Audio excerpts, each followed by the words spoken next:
அப்ப சொன்னாங்களா, ஹாலில் வந்து கூப்பிட்டு பாருங்க, மனைவியை கூப்பிடுங்க. அப்பையும் அவ பதில் கொடுக்கலன்னா அவளுக்கு 50% காலி ஆயிடுச்சு அவளுக்கு. கிச்சனுக்குள்ள வந்து கூப்பிட்டு பாருங்க, கிச்சனுக்குள்ள கூப்பிட்டு பாருங்க, கிச்சன்லயும் அவ பதில் சொல்லனா காதே அவுட்டு தான். அதனால முதல் செக் பண்ணுங்க அவளுக்கு எவ்வளவு சதவீதம் அவளுடைய காது பலவீனமா இருக்கு, சதவீதத்தை கண்டுபிடிச்சிட்டு வாங்க. இவர் போனாரா, நேரா போன உடனே வெளியே இருந்து சொன்னாரம்மா, இன்னைக்கு என்னம்மா லஞ்சு அப்படிங்கடா. பதிலே உடனே டாக்டர் சொன்ன மாதிரி 25% போச்சு, காது அவுட் ஆயிடுச்சு. அடுத்து ஹாலில் வந்து சொன்னாரா, அம்மா என்னம்மா சாப்பாடு, அப்பையும் பதில் வரல. புரிஞ்சு போச்சு, 50% அவுட் ஆயிடுச்சு காது.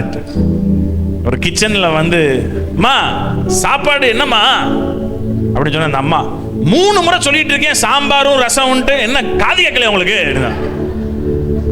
அப்பனா பிரச்சனை யாருக்கு? கனவுகளை தான் பிரச்சனை. ஐயா அவருக்கு தான் 50% போச்சு. ஆனா அவர் நினைச்சிட்டு இருக்காரு மனைவிக்கு தான்.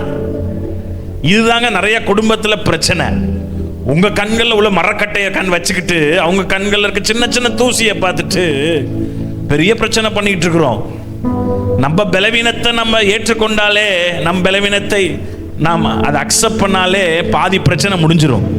கையை தட்டுங்க, பக்கத்துல பாச்சுங்க. ஃபர்ஸ்ட் உங்க பலவீனத்தை நீங்க ஒத்துக்கொண்டாலே பாதி பிரச்சனை முடிஞ்சிச்சு. உங்க பிரச்சனைய உங்க பலவீனத்தை நீங்க ஒத்துக்கொண்டு மற்றவங்களோட பலவீனத்தை பெருசுப்படுத்தாம முழு பிரச்சனையும் முடிஞ்சு. அதனால பக்கத்துல பார்த்து சொல்லுங்க, உங்க பிரச்சனைய உங்களுடைய பலவீனத்தை ஏற்றுக்கொண்டு மற்றவங்களுடைய பலவீனத்தை என்ன சொன்னேன்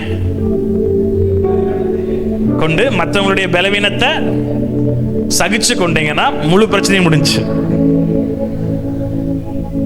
திருப்பி இன்னொருத்தவங்களை பார்த்து சொல்லுங்க, உங்க பலவீனத்தை ஏற்றுக்கொண்டு மற்றவங்க பலவீனத்தை சகிச்சுக்கிட்டீங்கன்னா பிரச்சனையே வராது. நிமில் இப்ப ஏன் பிரச்சனை அடிக்கடி வருது தெரியுது அவங்களுக்கு? நான் யாரு தெரியுமா? நான் பிடிச்ச முயலுக்கு 3 காலு அப்படின்னு நிக்கிறதுனாலதான். இன்னொரு சம்பவம் பாஸ்டர் சொல்லுவாங்க, தெரியலன்னு சொல்லிடணும். உங்களுக்கு பலவீனம்னா பெண்களுக்கு சொல்லு, பெண்களை பார்த்து ஆண்டவர் சொல்லி பைபிள்ல சொல்லப்பட்டிருக்கு, அவர்கள் பலவீனமான, அதை வச்சே சில பேர் நீ பலவீனமான பாண்டம் அப்படியே குத்துவாங்க. என்ன பலவீனமான பாண்டம்? ஆண்டவர் எதற்காக அவங்களை பலவீனமான பாண்டம் சொல்லிருக்காருன்னா, அவங்களுக்கு கொடுக்க வேண்டிய கனத்தை கொடுக்கணும். அவங்க வீக்கு தான், சில காரியத்தில் அவன் அழுதுருவாங்க.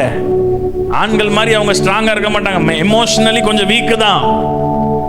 ஆனா அவங்க வீக்குன்ட்டு நீங்க என்ன பண்ணக்கூடாது, அவங்கள உதாசீனப்படுத்தக்கூடாது. அவங்களுக்கு கொடுக்க வேண்டிய கனத்தை கொடுக்கணும் என்பதற்காக தான் ஆண்டவர் எழுதி வச்சுக்காத. அவ பலவீனமான பாண்டம் சொல்வதற்கு அல்ல.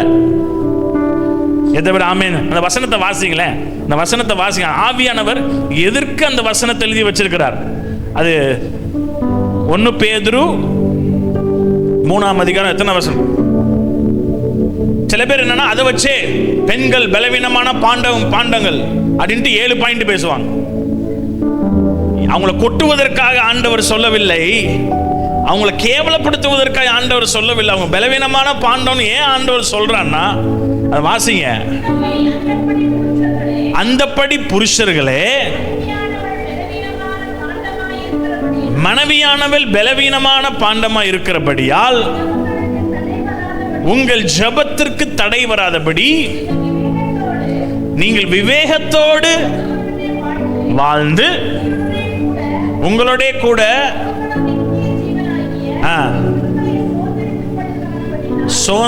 சுதந்திரித்துக் கொள்ளுகிறா இருக்கிறபடினால் அவங்களுக்கு கொடுக்க வேண்டிய கனத்தை கொடுங்க. அவ ஒரு பலவீனம் அப்படின்னு சொல்லிட்டு அவளை என்ன பண்ணாதீங்க, அவளை அலட்சியமா நினைக்காதீங்க. அவளுக்கு நீ கனத்தை கொடுக்கணும். அவளுக்கு நீ கனத்தை கொடுக்கணும், ஜெபத்துக்கே தடை வந்துடும். அவரோட விவேகமா வாழணும், ஞானமா பேசணும். ஏன்னா அவங்க பலவீனமா இருக்கனால அவங்கள பார்த்து என்ன பண்ணக்கூடாது. கணவன்மார்கள் கடினமான வார்த்தைகளை மனைவி புருஷர்களே மனைவிடத்தில் கசந்து கொள்ளாதிருங்கள். அது வசனம் எங்க இருக்கு? எபேசியல இருக்கு. கசந்து கொள்ளாதிருங்கள்னா என்ன அர்த்தம்? இங்கிலீஷ் பைபிள்ல போட்டிருக்கு ஹார்ஷ் வேர்ட்ஸ். ஹார்ஷ் வேர்ட்ஸ்னா கடினமான வார்த்தை, அவங்கள இருதயத்தை உடைக்கிற மாதிரி ஒரு வார்த்தை. புருஷர்களே உங்க மனைவி என்ன பண்ணாங்க? கசந்து கொள்ளாது. ஏன்னா கடினமான வார்த்தையை யூஸ் பண்ணி, ஏன்னா அவங்க பலவீனம். அவங்க ஒரு கிளாஸ் மாதிரி. எப்படி ஒரு கிளாஸ கொலோசியர் 3:18 எழுதுறவங்களுக்கு எழுதிக்கோங்க. ஆண்டவர் எழுதி வச்சுக்கோங்க. ஏன்னா அவங்க ஒரு கிளாஸ் மாதிரி, ஒரு பூ மாதிரி மென்மையானவர்கள், ரொம்ப ஃப்ரெஜைல். ஃப்ரெஜைல்னா தமிழ் என்ன சொல்லுவோம்? ஃப்ரெஜைல்னா அப்படியே ஒரு கண்ணாடியை போல அவர்களை நீங்க டப். சில மனைவிகள் சொல்லுவாங்க, எங்க ஹஸ்பண்ட் அடிச்சா கூட நான் வாங்கிக்குவேங்க, ஆனா அந்த வாயினால சொல்லுகிற அந்த வார்த்தையெல்லாம் அடிக்கிறாரு பாருங்க, அது என்னால தாங்கிக்கவே முடியல அப்படின்னு சொல்லுவாங்க. எனவே இங்க இருக்கிற ஆண்களுக்கு சொல்றேன், ஆமென், நீங்க அவங்கள என்ன பண்ணக்கூடாது, கசந்து கூட கொள்ளக்கூடாதுன்னா சில பேர் அடிக்கிறாங்களே, வாயில கூட கடினமா பேசக்கூடாதுன்னு சொல்லியிருக்கு. ஆனா நிறைய பேர் கேள்விப்பட்டிருக்கேன், அந்நிய பாஷையில பேசி அடிப்பாங்களா. ஒருத்தர் அப்படியே அடிப்பாரு, கோபம் வந்துருச்சு அந்நிய பாஷையில பேசி அடிப்பாராம். என்ன பிரதர் உங்க மனைவி இப்படி அடிக்கிறான்? அவளும் என் பிள்ளை மாதிரி. பிள்ளை அடிக்கிறோம்ல, அதாவது பிள்ளை மாதிரி தான் அவளும் எனக்கு பிள்ளை. அப்படிதான் சொல்ல முடியாது. பைபிள்ல கசந்து கூட கொள்ளக்கூடாதுன்னு சொல்லியிருக்கு வேதத்துல. மனைவிக்கு அவ்வளவு வேண்டிய கனத்தை கொடுக்கணும் அப்படின்னு சொல்லியிருக்கு வேதத்துல. எனவே இந்த நேரத்தில் நாங்கள் 2 பேரும் சேர்ந்து சில சத்தியங்களை பேச போகிறோம். அதுக்கு முன்பாக நீங்க உட்கார்ந்துருக்கும் ஆண்டவர் என்ன மாத்துங்க. நான் ஒன்று சொல்லுவா, குடும்பத்தில் நீங்க மாறினீங்கன்னா எல்லாமே மாறிடும். பக்கத்தில் பார்த்து நீங்க மாறிட்டா எல்லாம் மாறிடும். வீட்டுக்கு போன உடனே உங்க கணவன் உங்க வாழ்க்கையில் ஒரு வித்தியாசத்தை பார்க்கணும். ஆமென். நான் சொல்றேன், அன்னைக்கு யாக்கோபு ஏசா 2 பேரும் சந்திக்க போகிறாங்க. அந்த நேரத்தில் யாக்கோபு மாறுகிறான். அன்னைக்கு இயேசுட்ட ஒப்பு கொடுக்கிறான். நான் எத்தனை நாள் ஆண்டவரே, என் வாழ்க்கையில் பலவீனம் இருக்கு ஆண்டவரே என்று சொல்லி அவனை ஆண்டவர் இஸ்ரவேலாய் மாத்தினாரு. அங்க போன அன்னை மாறி இருக்கிறான். எப்படி எத்தனை பேர் ஆமேன்னு சொல்றீங்க? இவன் மாறுறான், அன்னை மாறுறான். இவன் மாறாம வெறும் யாக்கோபா அன்னைக்கு போயிருந்தானா, அவன் அன்னைக்கு யாரா இருந்திருப்பான்? ஏசாவா இருந்திருப்பான். அன்னைக்கு இயேசுவா இருந்திருக்க மாட்டான். ஏன்னா இயேசுவை போல அவனை பார்த்தோன்னே என்ன அண்ணன் தம்பி என்ன சொல்ல தெரியுமா, நான் தேவனுடைய முகத்தை இயேசுவாவே மாறிட்டான். ஏசா யாரா மாறிட்டான்? எத்தன் யாக்கோபு இஸ்ரவேலா மாறின உடனே ஏசா இயேசுவா மாறிட்டான். எத்தனை பேர் ஆமென் சொல்றீங்க? ஏன்னா இந்த கெட்ட குமாரன் திரும்பி வரும் பொழுது அப்பா ஓடி வருவாரு, அப்பா கட்டி பிடிப்பாரு, அப்பா முத்தம் கொடுப்பாரு. இதுலயும் பாத்தீங்கன்னா ஏசா தான் கட்டி பிடிச்சு அப்படியே அந்த அப்பாவின் சுவாபம். கெட்ட குமாரன் திரும்பி வரும்போது அப்பா என்ன எப்படி நடந்து கொண்டாரோ அப்படியே ஏசா நடந்து கொண்டான். அதனாலதான் இவனை பார்த்த உடனே இயேசுவை பார்க்கிற மாதிரி இருக்கு அவனுக்கு. எத்தனை பேர் ஆமென் சொல்றீங்க?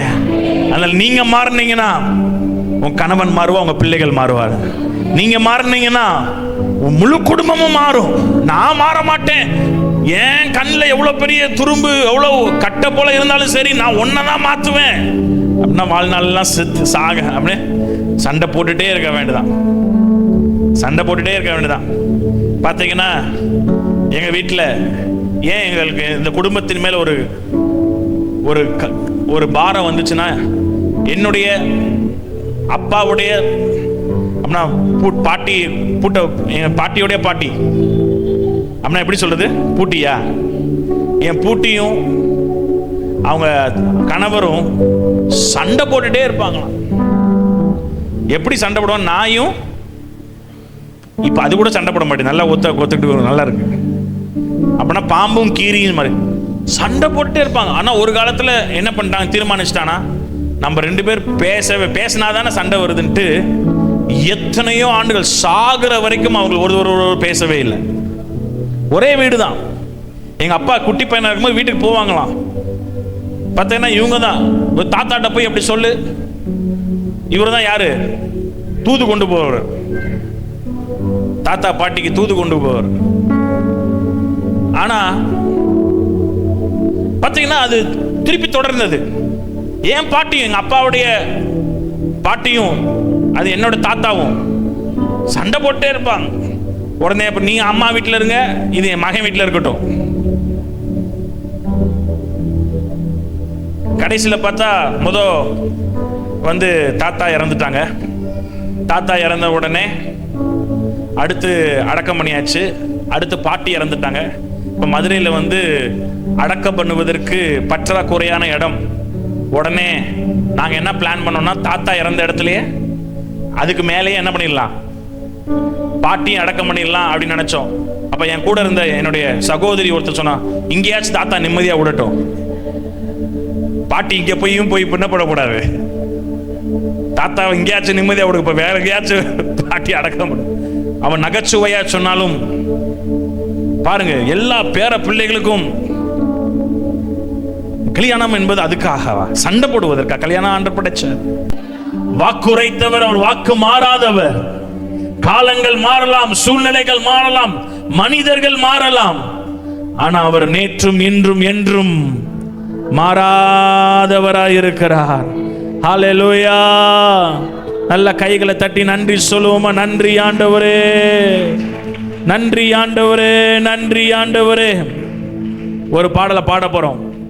வாக்குரைத்தவரே, நீர் வாக்கு மாறாதவரே, நீர் வாக்கு உரைத்தவர், நீர் உண்மையுள்ளவர், பொய் சொல்லவோ மனம் மாறவோ நீர் மனிதன் அல்ல. அதனால கர்த்தர் உங்களை குறித்து, உங்க குடும்பத்தை குறித்து, உங்க பிள்ளைகளை குறித்து கர்த்தர் கொடுத்த ஒவ்வொரு வாக்கு தத்தங்களும் நிச்சயமாய் உங்களை வாழ வைக்கும். நிச்சயமா அந்த வாக்கு தத்தங்கள் உங்க வாழ்க்கையில நிறைவேறும். அவங்க நிலைமையை பார்க்காதீங்க, வாக்கு தத்தத்தை பிடிச்சுக்கோங்க. அதான் சொல்றேன், இந்த வாக்கு தத்தத்தை பிடிச்சுக்கோங்க, அவங்க வாழ்க்கையை பார்க்காதீங்க. ஏன்னா வாழ்க்கை தாறுமாறா தான் இருக்கு. வாக்கு தத்தத்துக்கும் வாழ்க்கைக்கும் சம்பந்தமே இல்லாமல் இருக்கிறது. ஆனா நான் சொன்ன மாதிரி சீயோனின் சிறையிருப்பை திருப்பினது போல ஆண்டவர் ஒரு ராத்திரியில திருப்ப முடியும். ஒரு ராத்திரியில ஏசாவை இயேசுவாய் மாற்ற முடியும் என்றால், நான் தான் சொல்லுவேன், காட்டு மிராண்டி. அவன் சொல்லுவாங்க, வேட்டையாடுவதில் கெட்டிக்காரு, காட்டு மிராண்டி. காட்டு மிராண்டியே ஆண்டவர் மாத்தினார்னா வீட்டு மிராண்டியை மாத்த மாட்டாரா? எதை பேர் ஆமேன்னு சொல்றீங்க? எதை பேர் ஆமேன்னு சொல்றீங்க? எந்த மனிதனையும் பிரகாசிக்கிற மெய்யான ஒளி. ஹல்லேலூயா. பாடலாம், அந்த பாட்டை பாடலாம். வாக்குரைத்தவரே, நீர் உண்மையுள்ளவரே, நீர் வாக்கு மாறாதவர், நீர் வாக்கு முடிஞ்சா எழுந்து நெஞ்சு பாடலாமா? வாக்குரைத்தவர், அப்பா பார்த்து சொல்ல போறேன். நீர் உண்மையுள்ளவரே, நீர் வாக்கு மாறாதவர், நீர் வாக்கு மாறா. மீண்டும் கைகளை உயர்த்தி, வாக்குரைத்தவரே, நீர் உண்மையுள்ளவரே, நீர் வாக்கு மாறாதவர், நீர் வாக்கு மீண்டும் அப்பா பார்த்து சொல்லுங்க. வாக்குரைத்தவரே, நீர் உண்மையுள்ளவரே, நீர் வாக்கு மாறாதவர், நீர் வாக்கு மாறாதவர். காலங்கள் மாறலாம், சூழ்நிலை மாறலாம், மனிதர்கள் மாறலாம், நீரோ என்றும் மாறாதவர். வாக்குகள் மாறலாம், சூழ்நிலை மாறலாம், மனிதர்கள் மாறலாம், நீரோ என்றும் மாறாதவர். ஓ வாக்குரைத்தவரே, நீர் உண்மையுள்ளவரே, நீர் வாக்கு. அப்பாவை பார்த்து ஆராதிங்க. நீர் வாக்கு சொல்லு. வாக்குரைத்தவரே, வாக்குரைத்தவரே நீர் உண்மையுள்ளவரே, நீர் வாக்கு மாறாதவர், நீர் வாக்கு மாறாதவர். பொய் சொல்லவோ மனமாறவோ நீர் மனிதன் அல்லவே, நீர் மனிதன் அல்லவே. பொய் சொல்லவோ மனமாறவோ நீர் மனிதன் அல்லவே, நீர் மனிதன் அல்லவே. நீர் நேற்றும் என்றும் என்றும் மாறாதவர், நீ சொன்னதை செய்து முடிக்க வல்லவர். நேற்றும் இன்றும் என்றும், நீர் நேற்றும் இன்றும் என்றும் மாறாதவர், நீ சொன்னதை செய்து முடிக்க வல்லவர். காலங்கள் மாறலாம், காலங்கள் மாறலாம், சூழ்நிலை மாறலாம், மனிதர்கள் மாறலாம், நீரோ என்றும் மாறாதவர். காலங்கள் மாறலாம், சூழ்நிலை மாறலாம், மனிதர்கள் மாறலாம், நீரோ என்றும் மாறாதவர். வாக்குரைத்தவரே, உங்க சத்தம், நீர் உண்மையுள்ளவரே, நீர் வாக்கு மாறாதவர், நீர் வாக்கு மாறாதவர். வாக்குரைத்தவரே நீர் உண்மையுள்ளவரே. ஜீசஸ். காலங்கள் மாறலாம், சூழ்நிலை மாறலாம், மனிதர்கள் மாறலாம், நீரோ என்று மாறாதவர். காலங்கள் மாறலாம், மனிதர்கள் நீரோ என்று மாறாதவர். ஹல்லேலூயா, ஹல்லேலூயா, ஹல்லேலூயா, ஹல்லேலூயா, ஹல்லேலூயா, ஹல்லேலூயா, ஹல்லேலூயா, ஹல்லேலூயா. நன்றி இயேசுவே, நன்றி இயேசுவே, நன்றி இயேசுவே, நன்றி இயேசுவே, நன்றி இயேசுவே, நன்றி இயேசுவே, நன்றி இயேசுவே, நன்றி இயேசுவே. பொய் சொல்லவோ மனமாறவோ நீர் மனிதன் அல்லவே, நீர் மனிதன் அல்லவே. பொய் சொல்லவோ மனமாறவோ மனமாறவோ நீர் மனிதன் அல்லவே, நீர் மனிதன் அல்லவே. நீர் நேற்றும் இன்றும் என்றும் மாறாதவர், நீ சொன்னதை செய்து, நீ சொன்னதை செய்து முடிக்க வல்லவர். விசுவாசத்தோடு சொல்லுங்க, நீ நேற்றும் என்றும் மாறாதவர், நீ சொன்னதை முடிக்க வல்லவர்.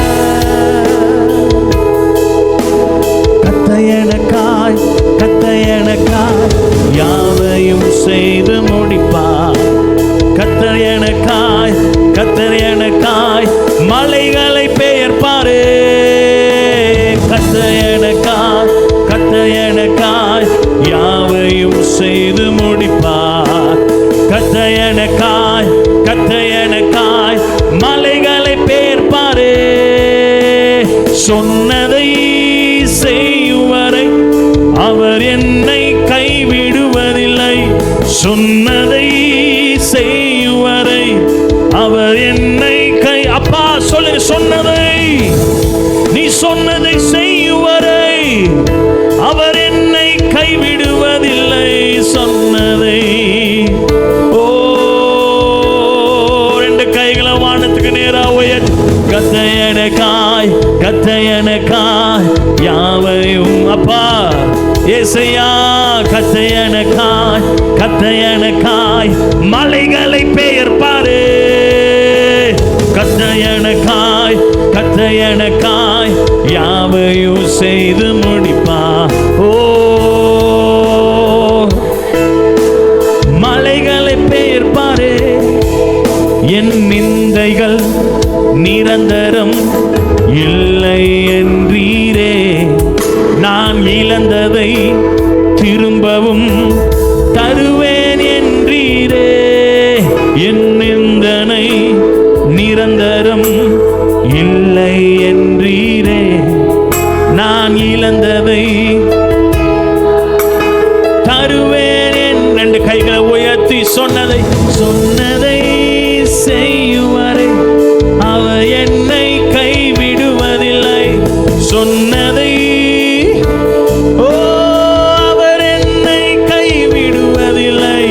கத்தையனக்காய் யாவையும் செய்து முடிப்பார். கத்தையனக்காய் ஓ மலைகளை பெயர்ப்பாரே. கத்தையனக்காய் கத்தையனக்காய் யாவையும் செய்து முடிப்பார். கத்தையனக்காய் மலைகளை பெயர்ப்பாரே. நல்ல கைகளை தட்டி அந்நிய பாஷையில் ஒரு 2 நிமிடம் அந்நிய பாஷையில் கர்த்தரை ஆர்ப்பரிங்க. அலங்கங்கள் இடியட்டும், அலங்கங்கள் இடியட்டும். ஓ ராட்டரா சோதோரோ மக்கள் பலா முன்னேற விடாதபடி இருக்கிற எல்லா எரியோ கோட்டைகள் உடையட்டும். மந்தராந்தலா கொத்தோரோ மக்கத்தோரோ பார்த்தலா தடைகள் உடையட்டும். கட்டுகள் அறுப்புண்டு போகட்டும். கோணல்கள் நேராகட்டும். கரடானதெல்லாம் சமமாகட்டும். வாசல்களே உயருங்கள். அனாதி கதவுகளே உயருங்கள். மகிமையின் ராஜா உட்பிரவேசிக்கட்டும். கைகளை தட்டி மகிமையின் ராஜா என் குடும்பத்துல வாங்க, என் வாழ்க்கையில வாங்க, எங்க கணவன் வாழ்க்கையில வாங்க, பிள்ளைகள் வாழ்க்கையில வாங்க, எங்க சரீரத்துக்குள்ள வாங்க. உட்பிரவேசியும் உட்பிரவேசியும். மராட்டலமசோ பராத்தரமபரோகோ. பராக்கிரமுள்ள கர்த்தர், பராக்கிரமுள்ள கர்த்தர் பராக்கிரங்களை செய்யும். மந்தரா சமகபா ரோகோ மசங்கலா பதாரியா பதா. எல்லா தடைகள் உடையட்டும்பா. இன்னைக்கு தேவ வசனம் உங்களுக்குள்ள போகட்டும். இயேசுவின் நாமத்தில் இருதயம் ஆயத்தப்படட்டும். இவங்க சிந்தை ஆயத்தப்படுத்தப்படட்டும். இவங்க சரீரம் ஆயத்தப்படுத்தப்படும். இன்றைக்கு அணுக்கிற காலம், இன்றைக்கு தான் ரட்சணிய நாள். இயேசுவின் நாமத்தில் இன்னைக்கு எங்க வாழ்க்கை மறுரூபமாக்கப்படட்டும். அன்னைக்கு எப்படி யாக்கோபு இஸ்ரவேலை மாற்றினாரோ, எப்படி கர்த்தர் அவனை தொட்டு சுகமாக்கினீரோ, அதுபோல இங்க வந்திருக்க ஒவ்வொருவரையும் கர்த்தர் தொடுவீராக. அவங்க பலவீனங்கள் எல்லாம் பலமாய் மாறட்டும். சுகவீனம் எல்லாம் சுகமாய் மாறட்டும். சந்தேகங்கள் எல்லாம் மாறட்டும் இயேசுவின் நாமத்தினால. சத்தியத்தை அறிவுகள் சத்தியம் விடுதலையாக்கும் சொன்னீரே. விடுதலையாக்குகிற சத்தியங்கள் இன்றைக்கு பிரசங்கிக்கப்படட்டும். இயேசுவின் ரத்தத்துக்குள்ள, இயேசுவின் நாமத்துக்குள்ள இங்க இருக்க ஒவ்வொருவரும் ஒப்பு கொடுக்கிறோம். தொடர்ந்து வழி நடத்துங்க. இங்க இருக்கிற ஒவ்வொருவரையும் ஆசீர்வதித்து அனுப்புங்க. இயேசுவின் நாமத்தில் பிதாவே, ஆமென். நல்ல கைகளை தட்டி ஆண்டவர் நாமத்தை மகிமைப்படுத்தி ஹல்லேலூயா. அப்படியே அமர்ந்து கொள்ளுங்க. கர்த்தர் உங்களை ஆசீர்வதிக்கட்டும். ஆமென். சரியா நாங்க 1 மணிக்கு முடிக்க பிரயாசப்படுகிறோம். மிஞ்சி போனால் ஒரு 5 நிமிஷம், ஒரு 10 நிமிஷத்துக்குள்ள, maximum 1:15 first okay. First 1:15 okay. எத்தனை பேர் 1:15 வரைக்கும் போகலான்னு சொல்றீங்க? சரி, வேற வழியே இல்லை. இப்போ கேட்டதான் நான் சொல்லி தான். நாங்கள் 1 மணிக்கு 1:15 நாங்கள், ஏன்னா எப்பயுமே போகிற இடத்துல பாஸ்டருடைய அனுமதியோடு தான் நாங்கள் நேரத்தை எடுப்பது உண்டு. எனவே ஏன்னா குறுகிய நேரமாக இருப்பதனால 2 பேரும் சேர்ந்து நாங்கள் ஒரே நேரத்தில் பேச விரும்புகிறோம்.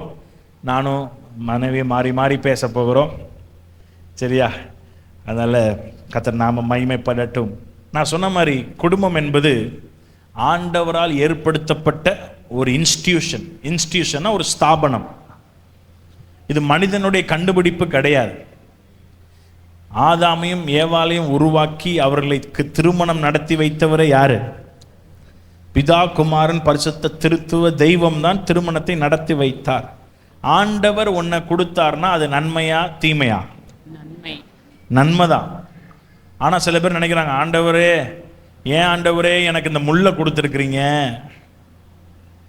நன்மன் நினச்சோம் ஆனால் அது தீமையா இருக்கிறாளே, நீங்கள் துணைன்னு சொல்லி கொடுத்தீங்க அவள் எனக்கு வினையா இருக்கிறாளே அப்படின்னு சில கணவன் சொல்கிறாங்க, மனைவிகள் அப்படி சொல்கிறாங்க. ஏன்னா குடும்பத்தை குறித்து அவர்களுக்கு ஒரு வெளிப்பாடு கிடையாது. ஆண்டவர் ஏற்படுத்தின குடும்பம், ஒரு பாட்டு இருக்குல்ல, இயேசுவின் குடும்பம் ஒன்று உண்டு, அன்பு நிறைந்திடம் இடம் உண்டு. அதுல என்ன பண்ணும்?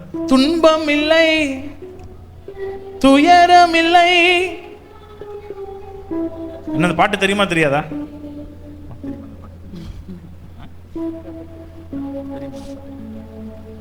சரி, மேபி கடைசியில் வேணா அந்த பாட்டை நம்ம பாடி நம்ம அர்ப்பணிக்க போகிறோம். அப்பதான் ஆண்டவர் ஏற்படுத்தினார்னா அங்க வந்து சுவை இருக்கும், அங்க சமாதானம் இருக்கும், அங்க சந்தோஷம் இருக்கும், ஒரு செழிப்பான ஒரு வாழ்க்கையா இருக்கும். ஹல்லேலூயா. ஏதோ நாங்க வந்து அனுபவிப்பதை நாங்கள் பேச வந்திருக்கோம், ஏதோ நாங்கள் பேசிக்கிட்டு நாங்கள் போகிறது இல்லை. நாங்கள் அதை அனுபவிப்பதுனால தான் எங்களால் தைரியமாக பேச விரும்புகிறது முடியுது. அதான் சொல்கிறேன், நானும் என் மனைவியும் கல்யாணம் ஆகி கிட்டத்தட்ட 14 வருஷம் ஆயிடுச்சு. அதுவரை மாற்றி சொல்லிடக்கூடாது. 14 வருஷம் ஆயிடுச்சு. மனைவி என்னை அடித்தது கிடையாது, நான் அவளை அடித்தது கிடையாது. அதே மாதிரி நான் அவளை சண்டை போட்டது கிடையாது, அவள் என் கூட சண்டை போட்டது கிடையாது. ஏன்னா சண்டை போட முடியாதுன்னு இல்லை, முடியும். ஆனால் ஏன் நாங்கள் சண்டை போடலன்ட்டு பின்னாடி நாங்கள் சொல்ல விரும்புகிறோம். ஏன் விட்டு கொடுக்குறோம் என்பதை பின்னாடி நாங்கள் சொல்ல விரும்புகிறோம். சரி, அதனால் ஆண்டவர் ஏற்படுத்தின குடும்பம், ஆமென், அது கர்த்தரால் ஏற்படுத்தப்பட்ட குடும்பம். தொடர்ந்து முகவரியை அவங்க பேசுவாங்க, அவங்க சொல்லுவாங்க. நானே நிறையா பேசிடக்கூடாது, நாங்கள் மாற்றி மாற்றி பேசுகிறோம். சரியா? எல்லாம் ஓகே தானே? ஆமென். ஆண்களுக்கு ஓகே தானே? சத்தமே வர மாட்டேது. வீட்லேயும் சத்தம் காணோம், இங்கேயும் சத்தம் காணோம் இல்லை? சரி, குடும்பம் என்பது ஒரு ஆவிக்குரிய காரியம். பாஸ்டர் சொன்ன மாதிரி ஆண்டவரால் ஏற்படுத்தின ஒரு காரியம். ஆண்டவர் ஏற்படுத்தினது எல்லாமே என்னன்னா அவருக்காகவும் அவருடைய மகிமைக்காகவும். ரோமர் 11 36 யாராவது வாசிங்களேன். ரோமர் 11:36. ரோமர் 11:36. இந்த வசனத்தை நீங்க ஞாபகத்துல வச்சுக்கணும். எல்லாமே ஆண்டவர் எனக்கு கொடுத்தது, எனக்கு கொடுத்த கணவன், எனக்கு கொடுத்த மனைவி, எனக்கு கொடுத்த ஒரு நிமிஷம், எனக்கு கொடுத்த பிள்ளைங்க, எனக்கு கொடுத்த வீடு, எனக்கு கொடுத்த காரு, ஊழியம், வேலை, எல்லாமே என்னதான்? வாசிங்க. நம்ம எல்லாரும் சேர்ந்து வாசித்துருவோமா? இதை நான் சொன்னதை நான் வச்சுக்கணும். எல்லாமே முக்கியமா இன்னைக்கு குடும்பம்னு பாக்குறனால குடும்பமும் எல்லாமே எனக்கு கொடுத்த சகலமும். ஓகே, வாசிங்க. எல்லாம் சேர்ந்து வாசிக்கலாம். எல்லாம் சேர்ந்து வாசிங்க.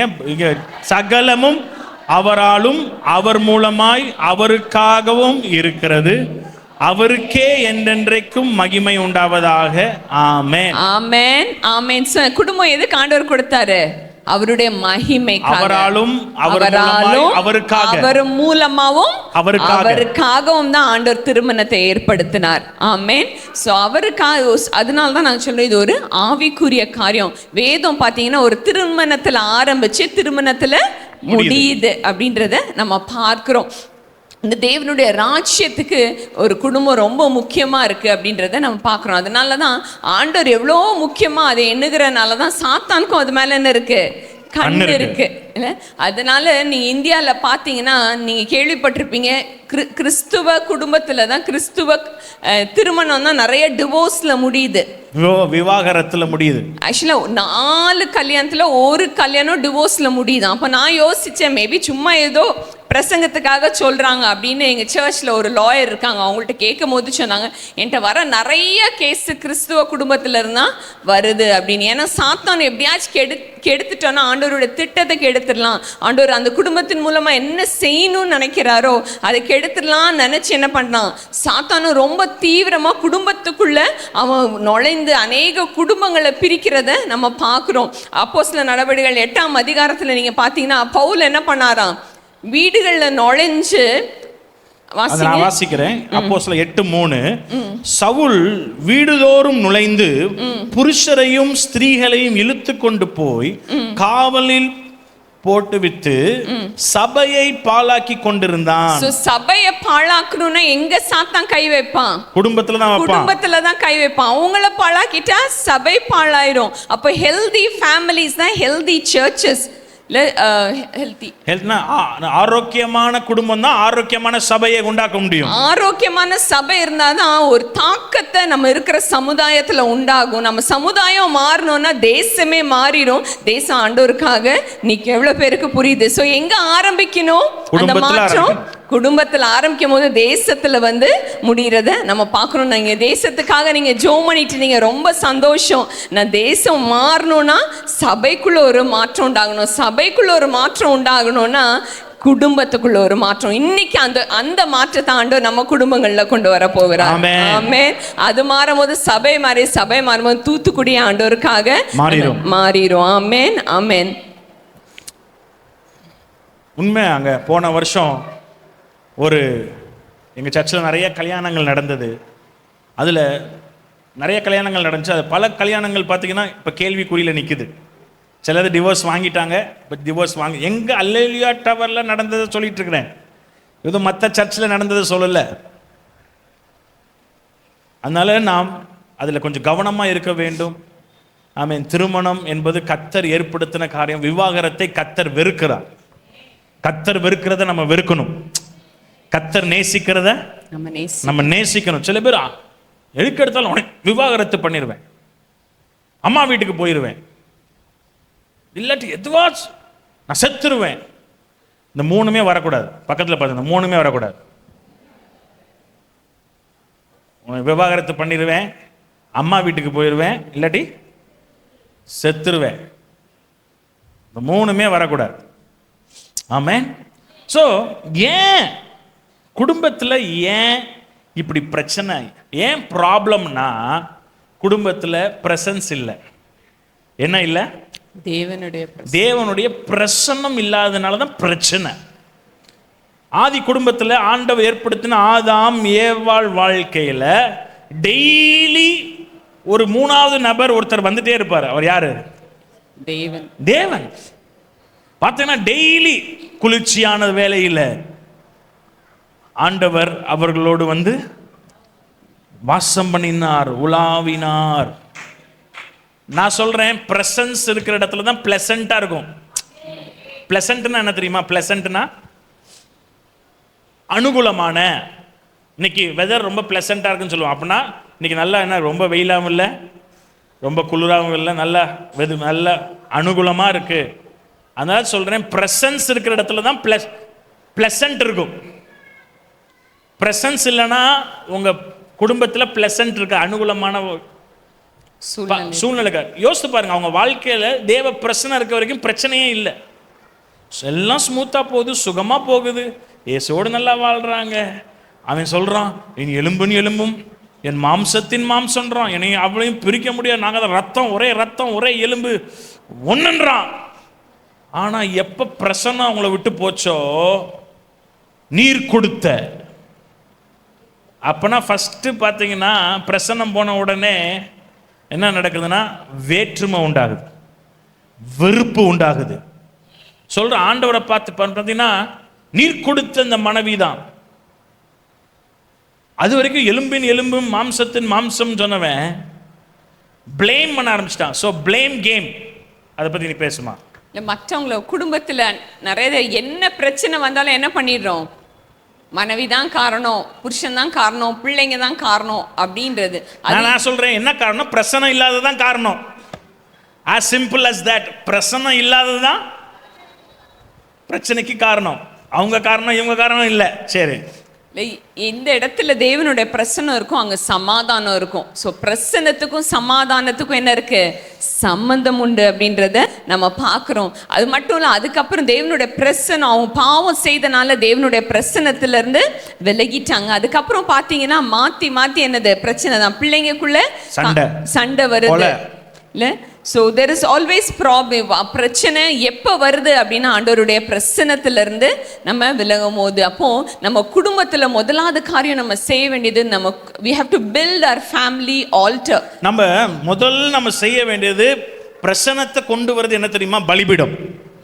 ஸோ நம்ம செய்ய வேண்டியது குடும்ப பலிபீடம் இருக்க வேண்டும். ஆமென். குடும்ப பலிபீடம் இருக்கிற இடத்துல தான் தேவ பிரசன்னம் இறங்கி வரும். ஆமென்.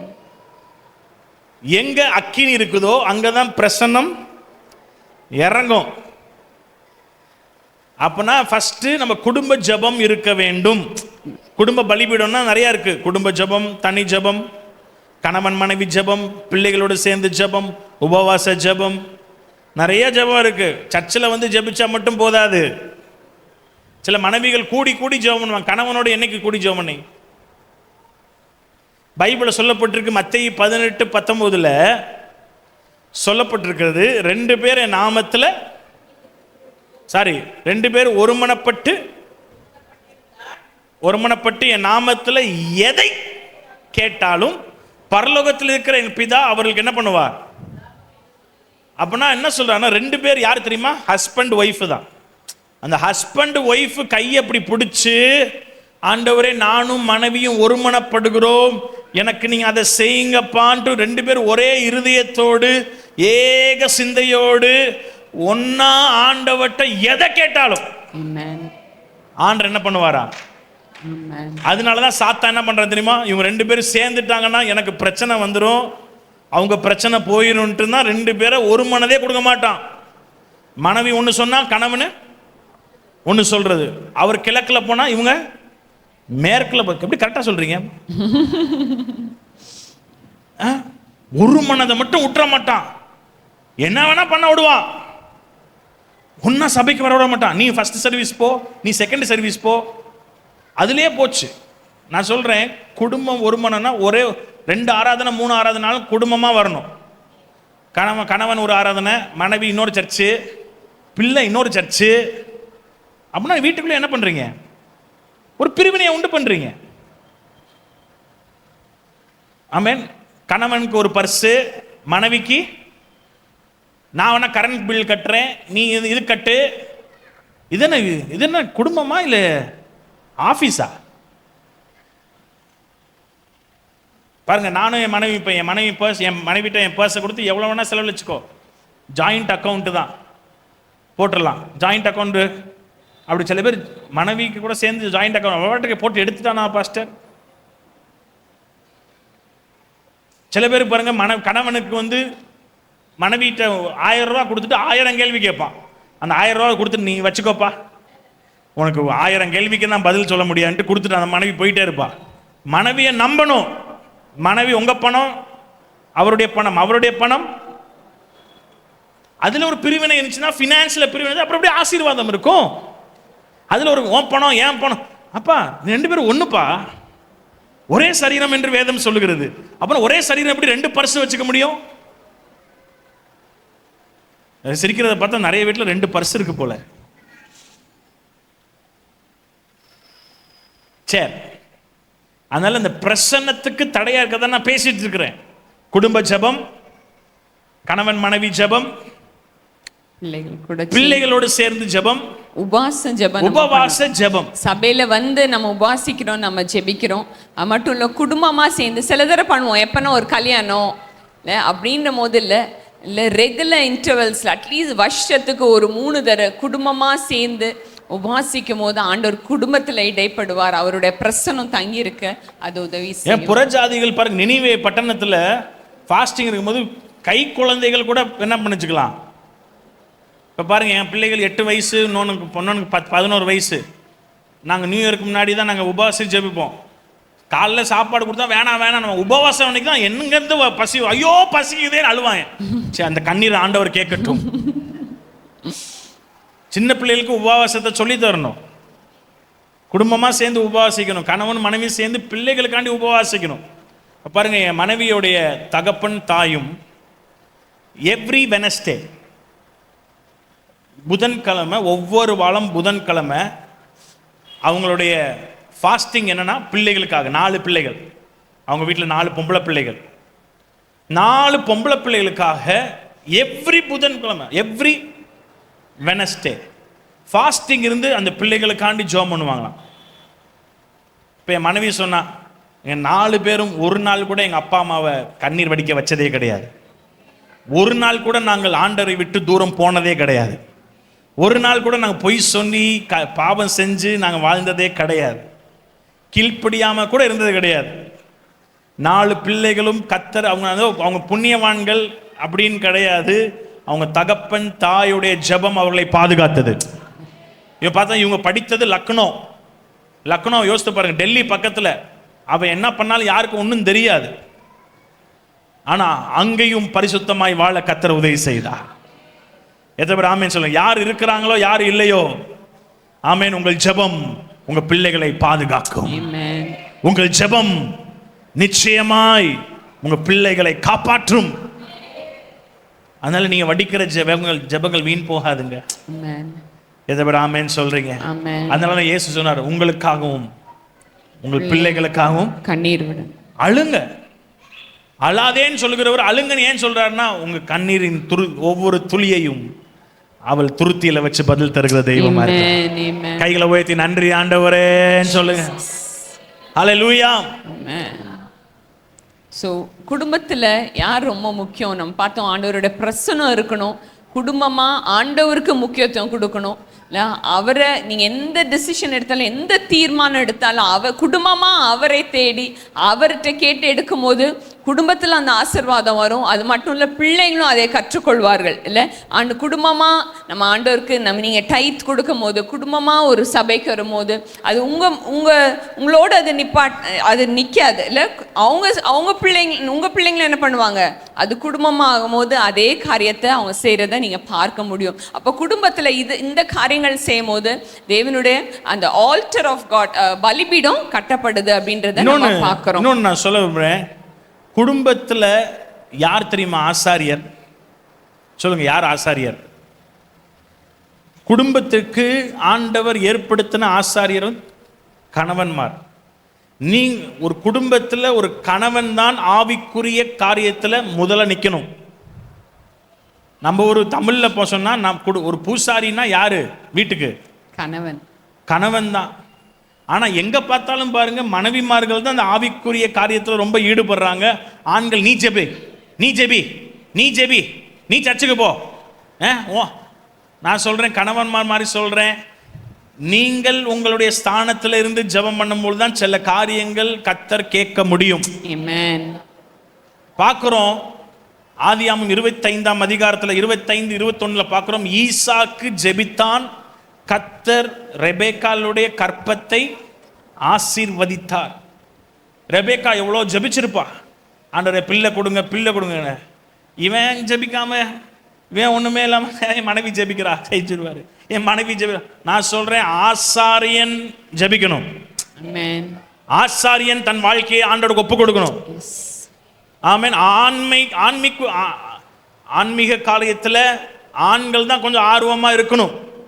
ஆசாரியன் பாருங்க, இங்க பாருங்க, எத்தனை பெண்கள் வந்திருக்கிறீங்க. ஆண்கள் எங்க பணம், நீ போ அப்படின்னு சொல்லிட்டு சில பேர் டிவிக்கு முன்னாடி இருக்காங்க, சில பேர் வேலைக்கு போயிருக்கலாம், நியாயப்படி வேலைக்கு போயிருக்கலாம். ஆனா அவங்க ஆசாரியர்கள் தங்களுடைய ஸ்தானத்தில் அவங்க செயல்படாத போது தான் குடும்பத்தில் குறைகள் வருது. அதனால நான் சொல்றேன், ஆசாரியர் என்ன பண்ணுவாங்க சொல்லுங்க? ஆசாரியர் என்ன பண்ணுவாங்க? பரிந்து பேசுவான். பாருங்க, அந்த பொறுப்பை கரெக்டா செஞ்சான் யோபு குறித்து சொல்லப்பட்டிருக்கு. எல்லாத்தையும் கூட்டி குடும்ப பலிபீடம் கட்டிட்டு, எந்த பிள்ளையாச்சும் பாவம் செஞ்சிருப்பானா ஆண்டவர்கிட்ட அப்படின்னு சொல்லி அவனுக்கு பலிபீடத்தை கட்டி என்ன பண்ணான்? பரிந்து பேசுறான். ஒரு ஆசாரியம் கணவன்மார் தான் நீங்க மனைவிக்காக பிள்ளைகளுக்காக ஆண்டவருடைய பிரசன்னத்தில் பரிந்து பேசணும். ஆண்டவரே என் பிள்ளைகளை காப்பாற்றுங்கப்பா. பாருங்க, ஆபிரகாம் லோத்துக்காக என்ன பண்ணினான்? மகன் ஸ்தானத்துல இருந்து லோத்துக்காக பரிந்து பேசினா. ஒரு ஆசாரியன் நீங்க தான் பரிந்து பேசணும் ஆண்டவர்கிட்ட. மனைவி என்னதான் போராடி ஜெபம் பண்ணாலும் நீங்க பரிந்து பேசும்படி கர்த்தர் விரும்புகிறார். பைபிள்ல சொல்லப்பட்டிருக்கு, சகேரியாவே உன் விண்ணப்பம் கேட்கப்பட்டதுன்னு சொல்லப்பட்டிருக்கு. அங்க ஒரு அவன் ஆசாரியனாய் மாத்திரம் இல்ல, ஒரு ஆசாரியனாய் கர்த்தர்ட்ட என்ன பண்ணிருக்கிறான்? ஜெபிச்சிருக்கிறான். அதனாலதான் சாத்தானுடைய தந்திரம் என்ன தெரியுமா? ஆண்களை ஜெபிக்கவே விட மாட்டான், சர்ச்சுக்கு வர விட மாட்டான், பைபிள் வாசிக்க அவங்கள விடவே மாட்டான். ஏன்னா அவங்க தான் குடும்பத்தின் தலைவன். தலைவலியா தான் ஆசீர்வாதம் வரும். ஆரோனின் தலையில ஊற்றப்பட்ட அந்த தைலம் அப்படியே வடிந்து அங்கிக்குள்ள, சரீரத்துக்குள்ள, கால்கள் கீழே குடும்ப அவயங்களுக்குள்ள வரணும்னா முதல் அவன் மேல என்ன வரணும்? அதுதான் சாத்தானுக்கு தெரியும். ஆண் மாறிட்டான் குடும்பமே மாறிடும். அதனாலதான் ஆண்களை விடவே மாட்டான், பைபிள் வாசிக்க விட மாட்டான், ஜெபிக்க விட, ஆன்மீக காரியத்தில் அவனை ஈடுபடுத்தவே விட மாட்டான். அதனால நான் சொல்றேன், ஆண்கள் விழித்தெளிவோம். நீங்கள் தான் குடும்பத்தின் ஆசாரியர்கள். அல்லேலூயா. உங்க வீட்டில் போய் சொல்லுங்க, பாஸ்டர் சொன்னாரு நீங்க தான் பூசாரின்னு சொல்லிடுறாங்க, ஆசாரின்னு சொல்லுங்க. பயந்துட போறாரு, இந்த வேற எந்த கோயிலுக்கு போயிட்டு வந்து தெரியல. அதனால அது நீங்க போய் மெதுவா சொல்லணும். எப்ப சொல்லணுமோ நேரத்தில் சொல்லணும். எத்தனை பேர் ஆமேன்னு சொல்றீங்க? அவர் கோபத்தில் இருக்கும்போது நீங்க தான் ஆசாரி அப்படின்னீங்கன்னா பூசை கிடைக்கும், அவர் சாமி இறங்கிடும் அவர் மேல. சரியா? ஆசாரியன் பரிந்து பேசணும். அடுத்து ஆசாரியன் என்ன பண்ணணும்? ரெண்டாவது காரியம் நம்ம போதிக்கணும். குடும்பத்துல போதனை பண்றது யாரு? பாஸ்டருடைய. சில பேர் சொல்லுவாங்க, என்ன சண்டே ஸ்கூல்ல சொல்லி தராங்க, பிள்ளை என்ன ஆடுது. ஒரு மணி நேரம் சண்டே ஸ்கூல் டீச்சர் என்ன சொல்லி தர முடியும்? அவங்க மேல பழிய போடுறது. வீட்டில் போதிக்கிற வேலை யாருடைய வேலை தெரியுமா?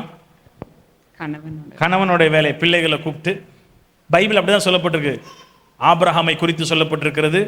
ஆதியாகமம் 18. அதை பாருங்க. அவன் ஆசாரியன். ஆபிரகாம் ஒரு ஆசாரியனா இருந்தான் வீட்டுக்கு. வாசிங்க 18:19. நிறைவேற்றும்படியாய் தன் பிள்ளைகளுக்கும் தன் பின்வரும் வீட்டாருக்கும் நீதியும் நியாயத்தையும் செய்து கர்த்தருடைய வழிகளை காத்து நடவுங்கள் என்று ஆண்டவரே சாட்சி சொல்கிறார். என்னுடைய ஆசாரியன் ஆபிரகாம் என்னன்னா, வீட்டார் அனைவருக்கும் பிள்ளைகளுக்கும் என்ன பண்ணுவான்? நியாயத்தையும் கர்த்தருடைய வழிகளையும் காத்து நடவுங்கள் என்று அவனுக்கு போதிப்பானான். அதனாலதான் பாத்தீங்கன்னா, ஈசாக்கு மலை மேல ஏறும்போது அப்பாட்ட சொல்றான், அப்பா பலிக்கு. அப்படின்னா அவனுக்கு தெரியுது பலியை பத்தி அவங்க அப்பா என்ன பண்ணிருக்கிறார், போதித்திருக்கிறார். கட்டை இருக்கு, நெருப்பு இருக்கு, ஆடு இல்லை என்பது பாருங்க தெரியுது அவனுக்கு. பலினா என்ன? எவ்ரி சிங்கிள் காரியங்கள், ஒவ்வொரு காரியத்தையும் ஒரு தகப்பன் போதிக்கும்படி. நிறைய வீட்டில் பார்த்தா அம்மா மாதிரி தான் உட்கார்ந்து சொல்லி தருவாங்க. ஆனா தகப்பன் நம்ம ஆன்மீகத்துல நம்ம ஆர்வமா இருந்தா தானே பிள்ளைகளுக்கு சொல்லி தருவோம், ஆவிக்குரிய காரியத்துல. அதனால அதுக்காக நம்ம விசேஷமா ஜெபிப்போம். நிச்சயமாய் அடுத்த குடும்ப முகாம் வரும்போது ஆண்கள் நிறைய இருக்கணும், பெண்கள் கம்மியா இருக்கணும். என்ன சிரிக்கிறீங்க? எங்க பார்த்தாலும் பெண்கள் கூட்டம் தான் ஜாஸ்தியா இருக்குல்ல? அது ஏன் குறிக்கிறதுனா, நீங்க ரொம்ப ஆண்கள் மேல ஆர்வமா இருக்கிறதுனால தான் வந்திருக்கிறீங்க. உண்மையா சொல்ல போனா ஆண்களை காட்டிலும் உங்களுக்கு தான் பொறுப்பு ஜாஸ்தி, நிறைய வேலை உண்டு. அதெல்லாம் ஒதுக்கி வச்சுட்டு வந்திருக்கிறீங்க. உங்களுக்கே நல்லா கை தட்டிக்கோங்க.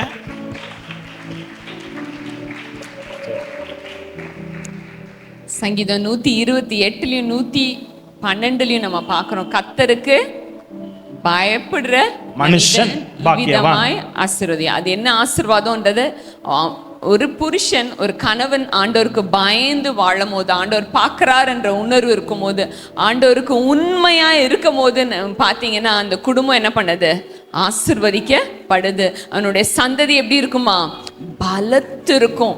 ஸோ கணவன் மாதிரி இங்கே அநேகர் இல்லை, நான் இருக்கிறவங்கள்ட்ட அன்பாய் கேட்டுக்கொள்கிறேன், நீங்கள் என்ன பண்ணணும், அவங்க ஆண்டவருக்கு பயப்படுற பயம். ஒரு நிமிஷம் நம்ம அடுத்த இதுக்கு போறதுக்கு முன்பாக 2 காரியத்துக்காக நம்ம ஜெபிக்க போறோம். ஆண்டவரே, நாங்க குடும்பமா என்ன இருக்கணும், உமக்கு முக்கியத்துவம் கொடுக்கணும். இல்லை நாங்க என்ன ஒரு முடிவு எடுத்தாலும், பிள்ளைங்க படிப்பா இருக்கட்டும், வீடு மாத்துறதா இருக்கட்டும், இல்ல பிள்ளைங்களோட திருமணமா இருக்கட்டும், இல்ல பிள்ளைங்க வெளியே போய் வேலை பார்க்கறதா, எப்படிப்பட்ட காரியத்திலும் உங்களுக்கு முக்கியத்துவம் கொடுக்கணும். குடும்பமா உங்களுக்கு கொடுக்க இல்ல காணிக்கை கொடுக்கறது, டைத்து கொடுக்கறதுல நாங்க முக்கியத்துவம் கொடுக்கணும். நேரத்துல, பணத்துல, எல்லாவற்றிலும் உமக்கு முக்கியத்துவம் குடும்பமா கொடுக்கணும் அப்படின்ற காரியத்துக்காக நம்ம ஜெபிக்க போறோம். குடும்பமா நம்ம உபாசிக்கணும், குடும்பமா ஆண்டவர் முகத்தை தேடணும். அது மட்டும் இல்ல, இன்னும் ஒரு காரியம், முக்கியமான காரியத்துக்காக நம்ம ஜெபிக்க போறோம்.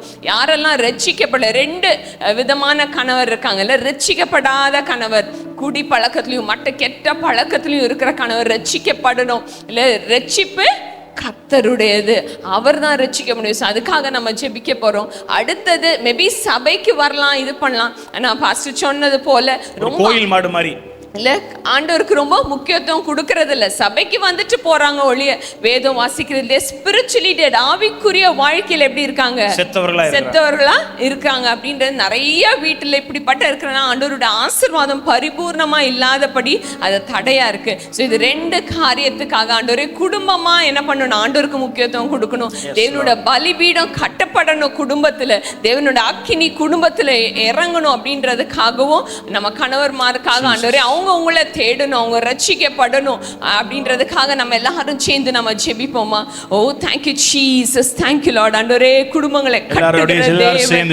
ஓ ரபா ஷெகரே மசிகிரே மதோரோ மசெகரே மதோரோ, ஓ ரபா செகரே மசெகதரே மகரா. ஆண்டவரே இந்த சபையில இருக்க ஒவ்வொரு குடும்பத்தையும் உங்க கரத்துல தருகிறோம் அப்பா. ஓ குடும்பமா உம்மை தேட உதவி செய்யுங்க. குடும்பமா உங்க பிரசன்னம் அந்த வீட்டுல தங்கட்டும் நாங்க சொல்லி ஜெபிக்கிறோம். உங்க பிரச்சனத்தை வாஞ்சிக்கிற குடும்பமா இருக்கட்டும். ஆண்டவரே நீங்க அந்த குடும்பங்கள்ல உலாவணும். அப்படிப்பட்ட காரியங்கள் வீட்டுல நடக்க உதவி செய்யுங்க.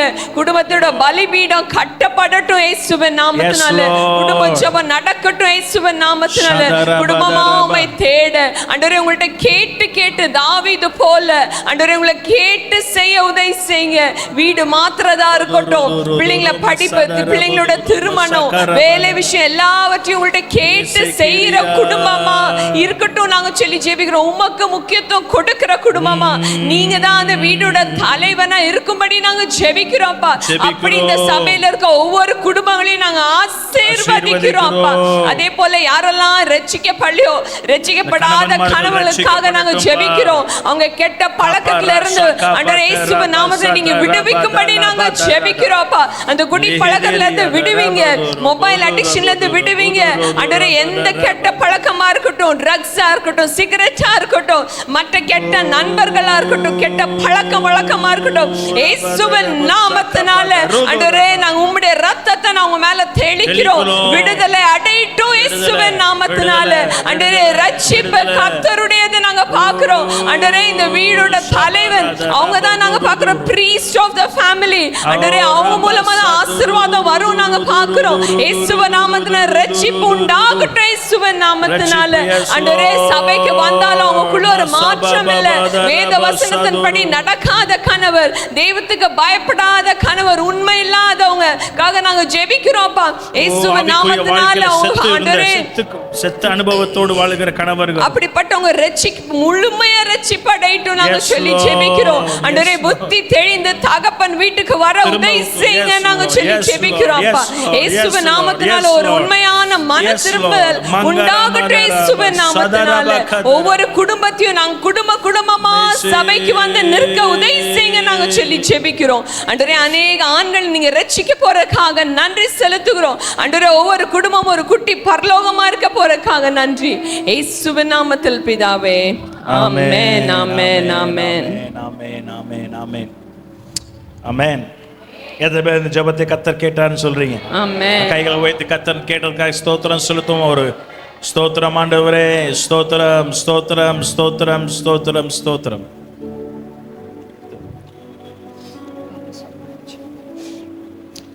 ஓகே, அடுத்த நிலைமைக்கு போகிறோம். கர்த்தர் எதற்காக திருமணத்தை ஏற்படுத்தினார்? நான் உங்கள்கிட்ட கேள்வி கேட்க விரும்புகிறேன். எதுக்கு கர்த்தர் திருமணத்தை ஏற்படுத்தினார்? ஆணையும் பெண்ணையும் ஆண்டவர் ஏன் இணைத்தார்? யாராவது சொல்ல முடியுமா? எதுக்காக இணைத்தார்? திருமணத்தின் நோக்கம் என்ன? எல்லாரும் முணுமுணுன்னு பேசுனீங்கன்னா ஒண்ணுமே புரிய மாட்டேது எனக்கு. நேரா மல்கியாவுக்கு போயிட்டாங்க. ஆதியாகத்துல விட்டுட்டு மல்கியா அப்படி சொல்லி சொல்லி தான் நம்ம ஃபர்ஸ்ட்ல இருக்கிறோம். இப்பங்க ஜனத்தொகையில கர்த்தர் சொன்னார் பெருகி பெருகி அது நோக்கத்துல அது மூணாவது நோக்கம் தான். ஃபர்ஸ்ட் நோக்கம் என்ன? தனிமையா இருப்பது. அது நோக்கம் இல்ல. குடும்பத்தை ஏற்படுத்தின நோக்கம். கல்யாணம் ஆகி 26 வருஷம் ஆயிடுச்சு. இன்னும் ஏன் திருமணத்தை ஆண்டவர் ஏற்படுத்தினார் என்று எது முதல் நோக்கம்? சிஸ்டர் சொன்னது மூணாவது நோக்கம் தான். தேவ பக்தி. தேவ பக்தி உள்ள சந்ததி, அதான் தேவ பக்தி உள்ள சந்ததி, அதுதான். அது மூணாவது நோக்கம். சரி, நான் வந்துடுறேன். எப்பவுமே ஆமா, முதல் கல்யாணத்தை பார்த்தா தானே தெரியும். முதல் கல்யாணத்துல எதுக்கு கல்யாணத்தை ஆண்டவர் ஏற்படுத்தினா அங்க ஆராய்ஞ்சு பார்த்தா தான் தெரியும். ஆதியாம் 1ஆம் அதிகாரம் 26வது வசனம். மல்கியாக்கு போக கூடாது.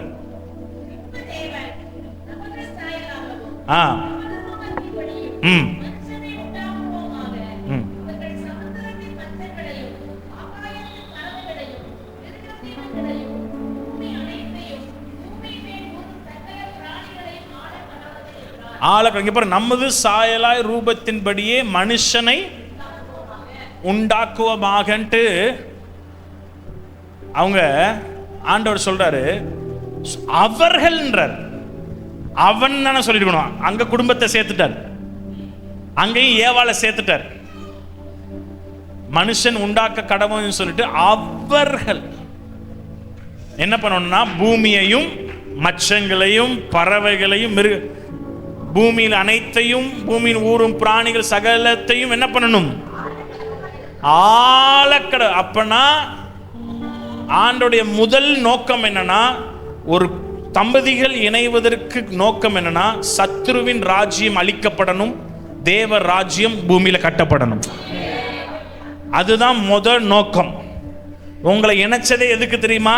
எல்லாத்தையும் கீழ்ப்படுத்துவதற்கு, எல்லா அதிகாரங்களை கீழ்ப்படுத்துவதற்கு, எல்லா சத்ருவின் ஆதிக்கங்களை அடக்குவதற்கு, அவனுடைய ராஜ்யத்தின் கிரியைகளை அழிப்பதற்கு தான் நீங்கள் ஏற்படுத்தப்பட்டீர்கள்.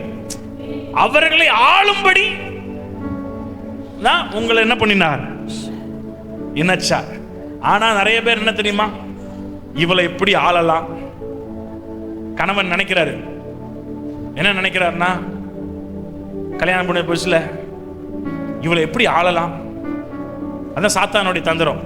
நிறைய பேர் சொல்லியிருப்பாங்க, சும்மா விட்டுறாத, ஸ்டார்டிங்லேயே அவளை பிடிச்சிது அப்படின்னு இருப்பாங்க. உடனே அவரு எப்படி ஆளலாம் என்று யோசிச்சுட்டு இருப்பாரு. இந்த அம்மா ஆளை அழைச்சிருவாங்க. இயேசு ஏற்படுத்தினது ஒருத்தரை ஒருத்தர் ஆளுகை செய்வதற்கல்ல, 2 பேர் சேர்ந்து தேசத்தை ஆளுகை செய்வதற்கு. அப்பனா நான் சிம்பிளா சொன்னா, நீங்கள் இணைக்கப்பட்டது ராஜ்யத்திற்காக. திருமணம் எதற்காக? ராஜ்யத்திற்காக.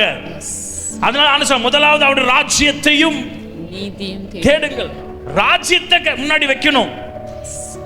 குடும்பத்துல நீங்க முன்னாடி வைக்க வேண்டியது ராஜ்யம், உங்க சுயம் அல்ல.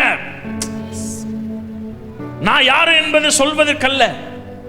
ஃபார் எக்ஸாம்பிள் நான் சொல்றேனே, லெக்கு, நமக்கு லெக்கு என்னது? ராஜ்யம் இந்த பூமியில வரணும், சாத்தானின் ராஜ்யம் அழிக்கப்படணும். இப்போ 2 பேர் கல்யாணம் பண்றாங்கன்னா அன்னைக்கு சாத்தானுக்கு ஒரே பயம், ஆஹா இன்னொரு குடும்பம் ஏறி எழும்பிருச்சுடா. அதனாலதான் என்ன பண்றான் ஸ்டார்டிங்லயே, ஏன்னா தெரியும் குடும்பம் 2 1 இருந்துச்சுன்னா ஏன் ராஜ்யம் அழிஞ்சிரும், அவர் ராஜ்யம் கட்டப்பட்டுரும். அதனாலதான் குடும்பத்துக்குள்ள சாத்தான் அவ்வளோ பிரச்சனையை கொண்டு வரான். அதனால அடிக்கடி நான் நினைச்சுக்கொள்ள, நாங்கள் யாருக்காக இணைக்கப்பட்ட? ராஜ்யத்துக்காக, ஒரு துணைக்காக இல்ல. துணைக்காக கண்டிப்பா வேணும், அது மட்டும் இல்ல, பிள்ளைகளை பெத்தெடுப்பதற்காக மாத்திரம். அது அடுத்து 3வது தான். முதல் எதற்காக? ராஜ்யத்துக்காக. அதான் நம்ம லக்கு. பாருங்க, இங்க இருந்து நீங்க மதுரைக்கு போறீங்க, மதுரைக்கு வாகனத்துல போறீங்கன்னு வச்சுக்கோங்களேன். உங்களுடைய லக்கு என்னது? மதுரைக்கு போய் சேரணும். மதுரைக்கு போய் சேரணும். அதனால நீங்க வண்டியில போகும்போது என்ன மனசு ஃபுல்லா என்ன சொல்லும்? மதுரைக்கு போகணும், இந்த வழியில போகணும், மதுரையில யாரை பார்க்கணும், மதுரையில யாரை பேசணும். உங்க மைண்ட் ஃபுல்லா மதுரை மதுரை மதுரைன்னு இருக்கும். நீங்க போகிற இந்த பாதையில மேடுகள் வரும், பள்ளங்கள் வரும், குன்றுகள் வரும். உடனே ஒரு பள்ளம் வந்துருச்சு, டொம்முன்னு வண்டி போச்சு. உடனே மனைவியும் கணவனும் இறங்கிட்டீங்க. இறங்கிட்டு அந்த குழியை பார்த்த உடனே கணவன் சொல்றாரு, நீ தாண்டி இந்த குழியவே தோண்டுன அப்படின்னு சொல்ல. ஒரு வார்த்தை சொன்னா போதுமா? மனைவிக்கு போதும்ல, ஒரு வார்த்தை சொன்னா போதும். உடனே அவன் மனைவி, நானா தோண்டேன்? உங்க அப்பா தோண்டி, உங்க அம்மா தோண்டி, உன் அக்கா தோண்டி, உன் தங்கச்சி தோண்டி, உன் குடும்பமே தோண்டி குடும்பண்டி அப்படின்னு அந்த அவ சொல்ல. அந்த வண்டி போய் எங்க போய் சேருமா? ஏன்னா மதுரையே மறந்துடணும். மதுரையே மறந்துருச்சு, அவங்க லக்கு மறந்துருச்சு. இதே தான் வாழ்க்கை பயணத்திலையும் போய் கொண்டிருக்கும் பொழுது சில குன்றுகள், சில குழிகள் வரும்போது ரெண்டு பேரும் இறங்கிடுறது. நீ தாண்டி காரணம், நீ தானே. எப்படி ராஜ்யத்தை முன்னாடி வச்சீங்கன்னா சின்ன குன்றுகள் இருந்த பெரிய குழியா இருக்கட்டும், மெதுவா இறங்கி போவீங்க. சரி பரவாயில்லம்மா அப்படின்னு ஒருவர் தாங்கிட்டு போவீங்க, தாக்கிட்டு போக மாட்டீங்க. ராஜ்யம் முக்கியம், போய் சேரணும். நம்ம ரெண்டு பேரும் போய் சண்டை போட்டுட்டு இருந்தா ராஜ்யம் நோக்கம் நிறைவேறாது. இது எல்லாம் நோக்கம் நம்ம சண்டை போடுறதுக்காக இணைக்கப்படவில்லை, ராஜ்யத்துக்காக இழைக்கப்பட்டிருக்கிறோம். அதனால சின்ன சின்ன காரியங்களை அட்ஜஸ்ட் பண்ணணும். ஏன்னா ரெண்டு பேரும் வித்தியாசமான பின்னணிகள், வித்தியாசமான குடும்பங்கள். நீங்க நினைக்கிற மாதிரி அவர் இருக்க மாதிரி, அவர் நினைக்கிற மாதிரி நீ இருக்க மாட்ட. ஆனா ராஜ்யத்துக்காக எல்லாத்தையும் என்ன பண்ணணும்? சகிக்கணும். வரப்போகிற சந்தோஷத்தை பொருட்டு ஆண்டவர் சிலுவை என்ன பண்ணினார்? சகிச்சார். அதனால குடும்பத்துல சில காரியங்களை சகிக்கணும். ஆமென். மனைவியோட தப்பிதங்களை என்ன பண்ணும்? சகிக்கணும். ராஜ்யத்துக்காக. நான் யாரு தெரியுமா, இந்த குடும்பம் தெரியுமா? அப்படிதான் பாத்தீங்கன்னா ஒரு ரெண்டு பேர் போயிட்டு இருந்தாங்களாம். போயிட்டு இருக்கும்போது பன்னி கூட்டங்கள் இருந்துச்சா. பன்னி கூட்டம் போயிட்டு இருக்கும்போது கணவன் சொன்னாங்க, பார்த்தியா என் சொந்தக்காரங்க எல்லாம் போறாங்க அப்படின்னு மனைவியை சொல்ல. ஆமா அது மாமனார் என் மாமியார் தானே, அது இப்படிதான் போகணும். விளங்குமா குடும்பம்? ஒருத்தர் போட்டு இழுத்துக்கிட்டு அம்மாவை பத்தி திட்டி, அப்பாவை பத்தி திட்டி, என்ன வளர்த்து வச்சிருக்கா பாருன்னு சொல்றது. ஆமென். ராஜ்யத்துக்காக எல்லாத்தையும் என்ன பண்ணணும்? சகிக்கணும். சோ முதல் நோக்கம் ராஜ்யம். குடும்பம் இணைக்கப்பட்டதுக்காக ராஜ்யத்தை. இரண்டாவது நோக்கம் என்ன தெரியுமா? குடும்பம் இணைக்கப்பட்டது நோக்கம். அந்த நோக்கத்தை நிறைவேற்றுவதற்கு நீங்கள் ஒருவர் என்ன பண்ணணும்? நீங்கள் பழுகி பெருகின்னு போட்டிருக்க அந்த இடத்துல 28ஆம் வசனத்தை பாருங்க. ஆதியாகமம் 1:28. அவர்களை நோக்கி, கணவன் மனைவியை நோக்கி. இரண்டாவது நோக்கம் சொல்றாரு, நீங்க பழுகி பெருகி. பழுகி பெருகி. அது என்ன பழுகி பெருகி? பழுகி பெருகின்னு சொல்லி பார்த்துட்டோம். அங்க எப்படி போட்டிருக்குன்னா, நீங்கள் பழுகி பெருகி. ஆக்சுவலா ரெண்டுமே தனித்தனி வார்த்தை. இங்கிலீஷ்ல அழகா போட்டு ஃப்ரூட்ஃபுல் மல்டிப்ளை. ஃப்ரூட்ஃபுல்னா என்ன தெரியுமா? பழுகினா என்ன அர்த்தம்னா, சில பேருக்கு தெரியல. பழுகினா என்ன அர்த்தம்னா கனிதந்து. கனிதந்துனா என்ன பாஸ்டர்னா, இப்போ பார்த்தீங்கன்னா எனக்கு தண்ணி கொடுக்கும். இப்போ பாருங்க, எனக்கு தண்ணி தேவை. என் தண்ணி மனைவி என்ன பண்றா? எனக்கு தண்ணியை கொடுக்குறா. என்ன, என் தண்ணி தாகம், எனக்கு தண்ணி தேவைன்னு சொன்ன உடனே மனைவி எனக்கு டம்ளர்ல தண்ணியை கொடுத்து என்னுடைய தேவையை அவ என்ன பண்றா? சந்திக்கிறா. எதுக்காக நீ என் தேவையை சந்திக்கிறான்னா, நான் ராஜ்யத்துக்காக தேவ நோக்கத்தை நிறைவேற்றணும். தொண்டை ஒரு மாதிரி ஆயிடக்கூடாது, பிரசங்கிக்கணும், தேவ ராஜ்யத்துக்கு தடை வந்துடக்கூடாது. அதான் பிரதான நோக்கம்.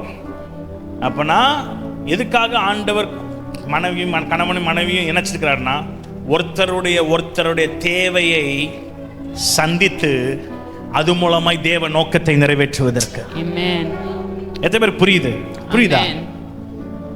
அதனாலயே ஆண்டவர் என்ன பண்ணிட்டார்னா, வேணுக்குன்னே ஆணை படைக்கும் போது தேவையோடு படைச்சிட்டார், பெண்ணை படைக்கும் போது ஒரு தேவையோடு படைச்சிட்டார். ஏன்னா அந்த தேவையை மனைவி தான் தர முடியும். கணவனுடைய தேவையை மனைவி தான் தர முடியும், அது மனைவியோட தேவையை கணவன் தான் தர முடியும். அப்படின்ட்டு வேணுக்குன்னே அவங்களுக்குள்ள தேவையை வச்சு படைச்சிட்டாரு. அப்ப கணவனுக்கு அது தேவைன்னு மனைவி அதை என்ன பண்ணணும்? சந்திக்கணும். சரி, நிறைய தேவைகள் இருக்கு, கணவன் தேவை, மனைவி தேவை. நான் ரெண்டு மெயின் தேவைகளை மட்டும் பேச போறோம். இப்ப எல்லா கணவன்மாரும் அமைதியா இருங்க. சரி, இப்ப கணவனுக்கு திருமணத்துல கணவனுடைய முதல் தேவை என்ன? சொல்லுங்க, டக்குன்னு டைம் இல்ல. என்ன தேவைன்னு தெரிஞ்சாதானே தேவையை சந்திக்க முடியும். அவருக்கு என்ன தேவைன்னு தெரியாம, இப்ப ஃபார் எக்ஸாம்பிள் சொல்றேனே, ஒரு காரை படைக்கும் போது வடிவமைக்கும் போது அதுக்கு ஒரு தேவையோடு வச்சு வடிவமைச்சு, அதுக்கு பெட்ரோல் தேவை, அது பெட்ரோல் ஊற்றணும் அப்படின்னு தேவையோடு அந்த காரை படைச்சிருக்காங்க. அதுக்கு என்ன ஊற்றணும்னே தெரியாம கொக்கோ கோலா ஊற்றுனீங்க வச்சுக்கோங்க, வண்டி ஓடுமா? இத்தனை நாள் எப்படி வண்டி ஓடுச்சு? எல்லாம் இழுத்துட்டு இருந்தீங்களா வண்டிய? கணவனுக்கு என்ன தேவைன்னு, பெட்ரோல் ஊற்றணும்னு தேவை தெரிஞ்சாதானே பெட்ரோல் ஊற்ற முடியும். கணவனுக்கு முதல் தேவை என்ன? சொல்லுங்க, கணவன் மனைவிமார்கள் சொல்லுங்க, நல்ல சத்தமா சொல்லுங்க. கல்யாணம் ஆகி 50 வருஷம் ஆச்சு பாஸ்டர். அதான் மக்கர் பண்றாருல, வண்டி ஓட மாட்டேது. ஏன் வண்டி ஓட மாட்டேது? அவர் கொக்கோ கோலா ஊத்துனா எப்படி ஓடும்? அவருக்கு என்ன தேவையோ அதை ஊத்தணும்ல. சொல்லுங்க, முதல் தேவை என்னது கணவனுக்கு? என்ன சிரிக்கிறீங்க? சொல்லுங்க. அன்பு இல்ல, கீழ்ப்படிதல் தேவையை சந்திக்கிற விதத்துல ஒரு விதம். அது மெயின் தேவை இல்ல, மெயின் தேவை ஒண்ணு இருக்கு. ஏன் கீழ்ப்படிதலை எதிர்பார்க்கிறாரு? அதான் தேவை. 50 வருஷம் சரி, டைம் இல்ல. அவருடைய தேவை என்ன தெரியுமா? மரியாதை, ரெஸ்பெக்ட்.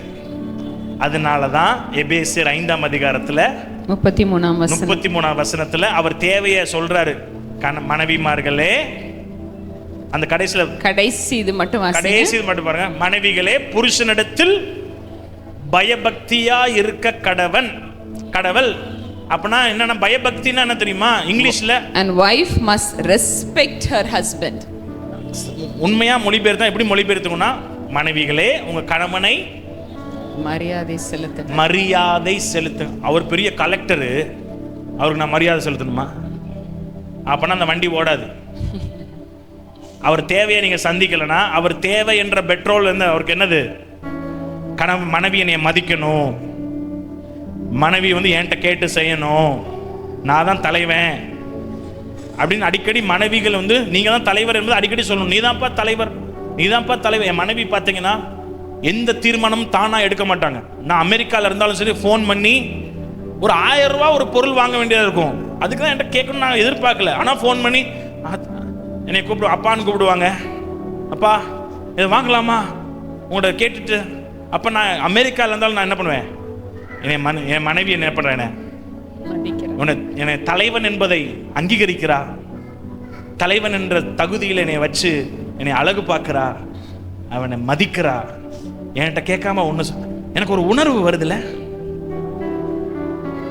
அவ இஷ்டத்துக்கு செஞ்சான்னு வச்சுக்கோங்க, அவதான் அவரோட ஊழியம் போயிடாரு அப்படின்னு சொல்லிட்டு அவ செஞ்சான்னா, நான் கண்டிப்பா என்கிட்ட கேட்காம செஞ்சா நான் என் மனசுல இருப்பேன், அவ என்னை மதிக்கல, என்னை ஒரு கணவனா அவர் என்னை மதிக்கல, என்னை தலைவனா அவ மதிக்கல. அப்ப நான் வண்டி என்ன பண்ணும்? மக்கர் பண்ண ஆரம்பிச்சிடும். எனக்கு கொக்கோ கோலா ஊத்துனா வண்டி எப்படி ஓடும்? நான் சாப்பாடு தான் செஞ்சு கொடுக்குறேன்ல. அவருக்கு சாப்பாடு முக்கியம் இல்லப்பா, உங்களுடைய மரியாதை. அதனால இன்னைக்கு போனவனே அத்தான் அப்படின்னு கூப்பிட ஆரம்பிங்க. அத்தான்னு கூப்பிட்டா மட்டும் மரியாதை வந்துடாது. நடங்க. இந்த 2 சாமுவேல் 6ஆம் அதிகாரத்துல பாத்தீங்கன்னா, 2 சாமுவேல் 6:16 பாத்தீங்கன்னா, தாவீதோட மனைவி என்ன பண்றா? தன் இருதயத்தில் அவமதித்தாள் என்று சொல்லப்பட்டிருக்கு. யார? ராஜா டான்ஸ் ஆடிட்டு வராரு தாவீது. மீகாள் தன் இருதயத்தில் அவன் நடமான கண்டு தன் இருதயத்தில் அவனை அவமதித்தாள். அப்போ ஆண்டவருக்கு அது பிரியமில்லாத காரியம் அப்படின்றது தெரியுது இல்ல. அப்படி செய்யும் போது அதோட விளைவு தான் அதே அதிகாரம் 23ஆம் வசனத்துல அதோட விளைவு பாருங்க. கணவனை மதிக்கலனா அவளுக்கு வந்த விளைவை பாருங்க. அதனால் சவுலின் குமாரத்தி ஆகிய மீகாலுக்கு மரணம் அடையும் வரை நாள் மட்டும் பிள்ளை இல்லாதிருந்தது. அதனால் எதனால அவ மரியாதை செலுத்தாதனால. வாயில மட்டும் இல்ல, நம்ம என்னது நம்ம இந்தியன் கல்ச்சர் படி கணவனை ரொம்ப மரியாதையா கூப்பிட்டுக்கிறாங்க. எங்க அவங்க இவங்க அப்படின்னு நிறைய பேர். இப்ப வர மாடர்ன் பிள்ளைங்க தான் என்னது இல்ல பேர் சொல்லி கூப்பிடுறது. ஆனா நம்ம ட்ரெடிஷ்னலா வரவங்க எல்லாரும் மரியாதையா கூப்பிடுறது. ஆனா அது கூப்பிடுறது முக்கியம் தான். ஏன்னா சாராள் ஆபிரகாம ஆண்டவளே அப்படின்னு ஆண்டவனே அப்படின்னு சொன்னாங்கன்னு பாக்குறோம். அது மட்டும் இல்ல, இருதயத்திலும் என்ன பண்ணணும், அவங்கள மதிக்கணும். அவர் குடிகாரரா இருக்கலாம், எப்படிப்பட்ட கணவரா இருந்தாலும். அதனாலதான் எபேசியர் 5ஆம் அதிகாரத்துல 24ஆம் வசனத்தை பாருங்க. எல்லாவற்றிலும் நம்ம என்ன பண்ணணுமா, கீழ்ப்படிய வேண்டும், கீழ்ப்படியணும். அதே 5வது 30வது வசனம் கடைசி வசனத்திலையும் பாருங்க. கடைசில பெண்கள் மரியாதை கொடுக்கணும்னு மேல போட்டுருக்கு பாருங்க. எல்லாம் 24 வாசிங்க. 24 வாசிக்கிறோமா? ஃபர்ஸ்ட், கிறிஸ்துவுக்கு கீழ்ப்படுகிறது போல மனைவிகளும் தங்கள் சொந்த புருஷனுக்கு சொந்த புருஷனுக்கு மத்த புருஷன் சொந்த புருஷன் மனைவி கணவன் சொல்றதை கேட்க மாட்டான், ஆனா மத்தவன் சொல்றதெல்லாம் கேட்பாங்க. அதனாலதான் ஆண்டு தெளிவா சொந்த புருஷனுக்கு முத கீழ்ப்படிமா. சொந்த புருஷனுக்கு அடுத்தது என்ன போட்டிருக்கு? அத நீங்க என்ன பண்ணிக்கணும், பாத்தீங்கன்னா ஒரு ரவுண்ட் போட்டு வச்சிருக்கேன், அண்டர்லைன் பண்ணிருக்கேன். இல்ல சிலது நம்மளுக்கு அது கரெக்டா தோணும். நானு இதுதான் கரெக்ட்னு நான் அப்படி அவங்க மாத்தி சொன்னாலும் நீங்க என்ன பண்ணணும், ஒரு காரியம் வாழ்க்கையில நான் கற்றுக்கொண்டது, எங்க அம்மாட்ட பார்த்த ஒரு காரியம் பார்த்தீங்கன்னா, எல்லாவற்றிலும் உங்களுக்கு அது ரைட்டா நீங்க சொல்றதுதான் கரெக்டா தோணலாம். நீங்க கீழ்ப்படையும் போது அதுக்கேற்ற ஆசீர்வாதம் உங்க வாழ்க்கையில உண்டாகும். ஆண்டவரோட ஆசீர்வாதம் தடையில்லாம உங்க வாழ்க்கையில இருக்கிறத நீங்க பார்ப்பீங்க.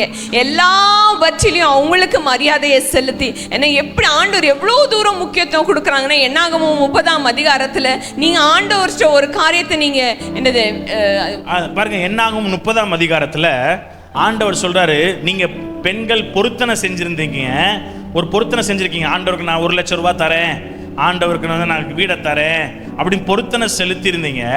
ஆனா உங்க பொருத்தனையில உங்க கணவன் சொல்லிட்டாரு, இல்ல நீ செலுத்தக்கூடாது அப்படின்னு சொல்லிட்டா, வேதம் சொல்கிறது உங்க கணவனுக்கு அதுல பிரியம் இல்லைன்னா உன் பொருத்தனை நான் கேன்சல் பண்ணிடுறேன்.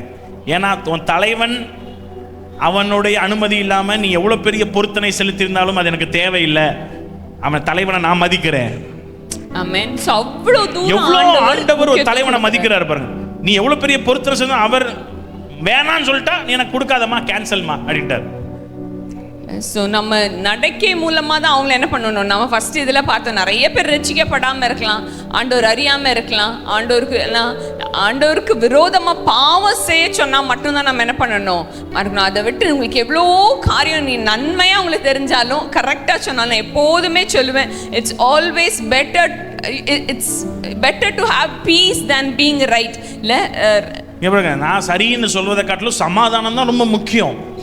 அது நம்ம வாழ்க்கையில எப்போது அடிக்கடி நான் யோசிக்கிற ஒரு காரியம். பரவாயில்ல, இது அவங்க சொன்னது தவறா இருந்தாலும் என்ன முக்கியம், அந்த இடத்துல சமாதானம் முக்கியம். ஆண்டவர் வசனத்துக்கு கீழ்ப்படுறதா முக்கியம். அதனால எப்படிப்பட்ட காரியத்தை நீங்க கீழ்ப்படிஞ்சிருங்க, உங்க பாயிண்ட்ல நீங்க ரைட் ஆயிருவீங்க. இல்ல அதுக்கு மேல அவங்க என்ன பண்ணிக்குவாங்க, ஆண்டவர் கணக்கு கொடுத்துக்குவாங்க. நான் உங்க இதுல அன்னைக்கு சாராள் கீழ்ப்படிஞ்சா அது தவறுதான், நான் நம்ம பக்கத்துல இருந்து அதுக்கு மேல நீங்க என்ன பண்ணணும், ஜெபம் தான் பண்ணணும். ஆண்டவரே அவங்க பண்ற தவறா தெரிஞ்சிச்சுன்னா நீங்க முழங்கால முடக்கி நீங்க ஜெபம் பண்ணுங்க. ஆண்டவரே என் கணவர் இந்த வழியில போறது எனக்கு இஷ்டம் இல்ல, இப்படி அவங்கள்ட்ட பேசுறது எனக்கு பிடிக்கல, இந்த ஃபங்க்ஷனுக்கு எனக்கு போக பிடிக்கல, ஏதாவது ஒரு காரியம் ஆண்டவர்கிட்ட கேளுங்க. ஆண்டவர் சித்தலன்னு ஆண்டவரே என்ன பண்ணுவாரு, தடை பண்ணி போட்டுருவார். நீங்க நான் கீழ்ப்படிய மாட்டேன், இதுல நான் வர மாட்டேன், எனக்கு முடியாது அப்படின்னு நீங்க சொல்லவே கூடாது. கர்த்தருக்கு கீழ்ப்படுகிற போல எப்படி ஆண்டவருக்கு நீங்க அவரை தலைவரா எண்ணி நீங்க மரியாதை கொடுக்குறீங்களோ அதே போல வேத வசனம் சொல்லுது, சபை கர்த்தருக்கு கீழ்ப்படுகிற போல நீங்க என்ன பண்ணணுமா, உங்க கணவனுக்கு கீழ்ப்படிங்க எல்லாவற்றிலும். அது ரொம்ப ரொம்ப முக்கியம். இல்ல மாற்றிக்கொள்ள நீங்க ஆண்டவர்கிட்ட கேட்டு நீங்க என்ன பண்ணிக்கலாம், ஆண்டவரே அவரை மாத்திருங்க. ஆண்டவர் எப்படிப்பட்ட இருதயத்தை என்ன பண்ண முடியும், மாற்ற முடியும். கல்லான இருதயத்தை ஆண்டவர், சதையான இருதயத்தை ஆண்டவர் மாற்ற முடியும். ராஜாக்குள்ள இருதயத்தை ஆண்டவர் திருப்புவார்னா கணவனுடைய இருதயத்தை திருப்ப மாட்டாரா?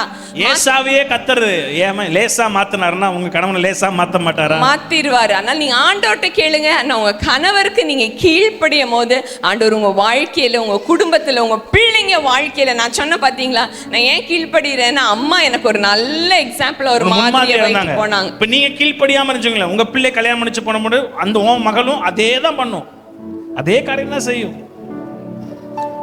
அதனாலதான் அவங்க யாரை திட்டுறாங்க, அம்மா வளர்த்து வச்சிருக்கா பாரு அப்படின்னு அம்மாவை திட்டுறாங்க. சரி, ஓகே. மனைவியோடைய கணவனுடைய தேவை என்னது? எல்லா மனைவிமார்கள் சொல்லுங்க, என்னது? மரியாதை. வரமாட்டேதே சத்தமா சொல்லுங்க. மரியாதை. கணவன் மாதிரி கேட்டுட்டீங்களா? கொஞ்சம் பேர் நல்ல வேலை இன்னைக்கு கணவன் வரலப்பா தப்பிச்சிட்டோம் அப்படின்னு நினைக்கிறீங்களா? சரி, இப்ப மனைவிமாரெல்லாம் அமைதியா இருங்க. இப்ப கணவனுக்கு வருவோம். இப்ப ஒருவர் தேவையோடு கர்த்தர் படைச்சு வச்சு அவங்க தேவையை சந்திக்கும்படி தான் திருமணத்தை ஏற்படுத்தினான்னு சொன்னேன். இப்ப கணவன் சொல்லுங்க, மனைவியோட முதல் தேவை என்ன? நல்லா இப்ப உள்ள வரைக்கும் நல்லா சொல்லுங்க பாஸ்டர், நல்லா சொல்லுங்க, நல்லா இருந்துச்சுல்ல? இப்ப உங்களுக்கு வரோம், சொல்லுங்க. கணவன் சொல்லுங்க, அவங்களுடைய ஃபர்ஸ்ட் தேவை என்ன? அவங்க நீங்க ஆன்சர் சொல்லக்கூடாது. அன்பு. அன்பா? நல்ல சத்தமா அன்பு தானே? சரி, எனக்கு அம்புன்னு கேட்டுச்சு. ஆனா அன்பு கொடுக்குறோமா? அதுதான் நிறைய பேருக்கு அன்பு. நான் சொல்ல லவ், LOVE, லவ், அன்பு. எப்ப அவங்க அன்பா எடுத்துக்குவாங்கன்னா, நீங்க அன்பு கூறுறேன், நான் வந்து மக்ரோன் வாங்கி கொடுக்குறேன், புரோட்டா, அது அவங்களுக்கு தேவையில்லை. அன்பு விளங்க பண்ணணும். அது அன்பு விளங்க பண்றதுல ஒரு காரியம் தான் அது. மனைவி அன்ப ஆழ்வார்ல போய் ஒரு புரோட்டா வாங்கி கொடுக்குறோம்னா அந்த அன்பு நிமித்தம் காட்டுறது. ஆனா அன்பு என்ன தெரியுமா? அவங்க எப்படி தெரியுமா? நீங்க வீட்டுக்கு போன உடனே என்னங்க அப்படின்னா சொல்லுமா அப்படின்னு உட்கார்ந்து அவங்களோட நேரம் ஸ்பெண்ட் பண்ணும் போது, நேரம் கொடுத்து அவங்க சொல்றத கேட்டு, அப்படியாமா இப்படியாமா அப்படின்னு அவங்களுக்கு அவங்க பேசுறத நீங்க கேட்டுட்டே இருந்தாலே அவங்களுக்கு தெரியும், என் ஹஸ்பண்ட் என்ன கூட என்ன இருக்காரு, சும்மா கடை என்னங்க பேசாத, நான் புரோட்டா வாங்கி தரேன், ஏன் வண்டி ஓட மாட்டேதுன்னா அந்த அம்மாக்கு புரோட்டா தேவையில்லை, அன்பு தேவை. அந்த அம்மாக்கு கேட்கணும். கணவன் மனைவி பேச, சில பேர் கணவன் மார்கள், நான் சில டைம் இப்போ பேசுவாள், எனக்கு தெரியும் அன்புன்னா நான் கவனிக்கணும்ட்டு. உடனே நான் என்ன பண்ணுவேன் தெரியுமா? அவளை பேச விடுவேன். பேச விட்டுட்டு நான் என் வேலையை பார்த்துட்டு இருப்பேன். ஆனால் கவனிக்க அவளை திடீர்னு நிப்பாட்டி நான் இப்போ என்ன பேசுனேன்னு சொல்லுங்க, சொல்ல தெரியாது. அதனால நீங்க பைபிள் வாசிட்டு இருந்தாலும் அவங்க மனைவி பேசினா பைபிளை மூடி வச்சுட்டு சொல்லுமான்னு முகத்தை பார்க்க, என் முகத்தை பாருங்கன்னு வாங்க. அப்படியாம்மா, சரி அப்படின்னா நிம்மதியா 2 சாப்டர் வாசிக்கலாம். இல்லாட்டி வம்பு வந்துருச்சுன்னா அடுத்த சென்டென்ஸ் கூட வாசிக்க முடியாது. எது பேர் ஆமேன்னு சொல்றீங்க?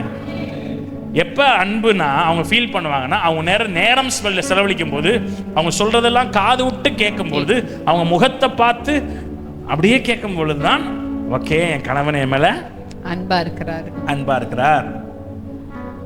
சோ கணவன்மார்கள் நேரம் ஸ்பெண்ட் பண்ணாலே போதும், உங்க அன்பை நீங்க விளங்க பண்றீங்க. எத்தனை பேர் ஆமென் சொல்றீங்க? ஆமென், அல்லேலூயா. சரி, ஐ திங்க் இட்ஸ் ஓவர். முதல் சேவை உங்களுக்கு இது போதும், அது போதும். I think it's over. அடுத்து 3வது காரியத்தை டக்குன்னு சொல்லி முடிக்கலாம். ஒரு 5 நிமிஷம் சொல்லி ஜெபம் பண்ணி முடிக்கலாம். ஸோ ஃபர்ஸ்ட் நம்ம பேசணும், குடும்பம், ஆண்டவரும் குடும்பமும் குடும்பமும் ஆண்டவரும் ரெண்டையும் பிரிச்சிங்கன்னா பிரச்சனை வரும். ரெண்டாவது பேசணும் ஆண்களுடைய தேவைகள், பெண்களுடைய தேவைகள், அது மூலமாய் தேவ நோக்கத்தை நிறைவேற்றுவது தான் முக்கியம் என்பதை பேசினோம். மூணாவது பிள்ளைகளை குறித்து நான் பேச விரும்புகிறேன். இன்னொன்னு சொல்றேன், பிள்ளைகள் கர்த்தர் கொடுத்த சுதந்திரம், சொத்து, சுதந்திரம். உங்க பிள்ளைகளை நீங்க எப்படி உங்க பிள்ளைகளோடு இருக்கணும்னா நல்லா சம்பாஷிக்கணும்.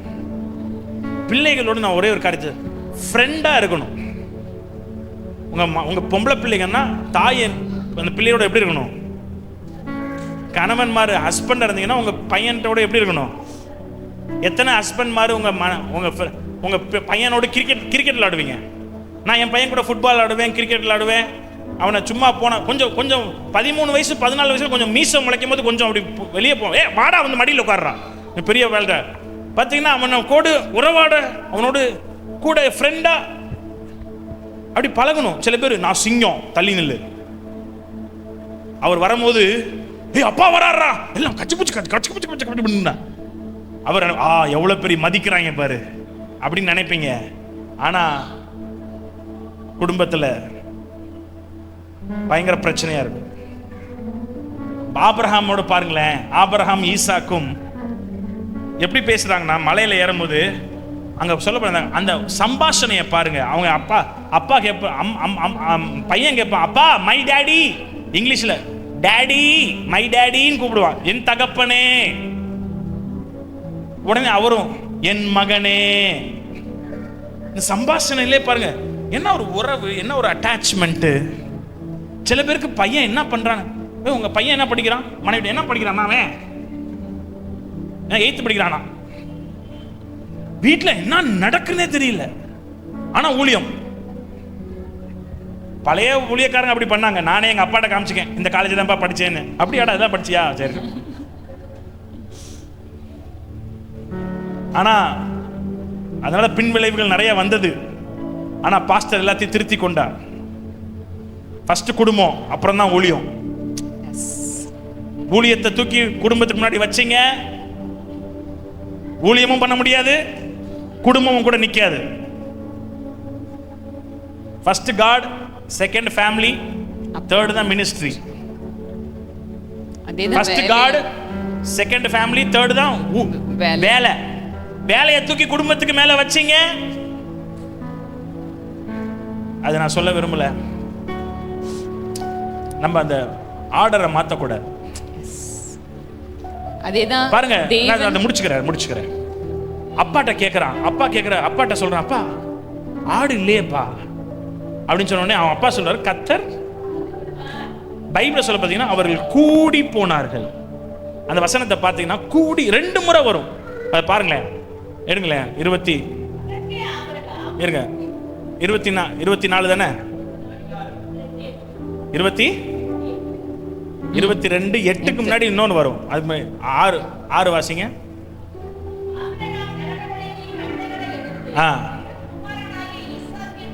ஏழாவது வசனத்தை வாசித்துருங்க.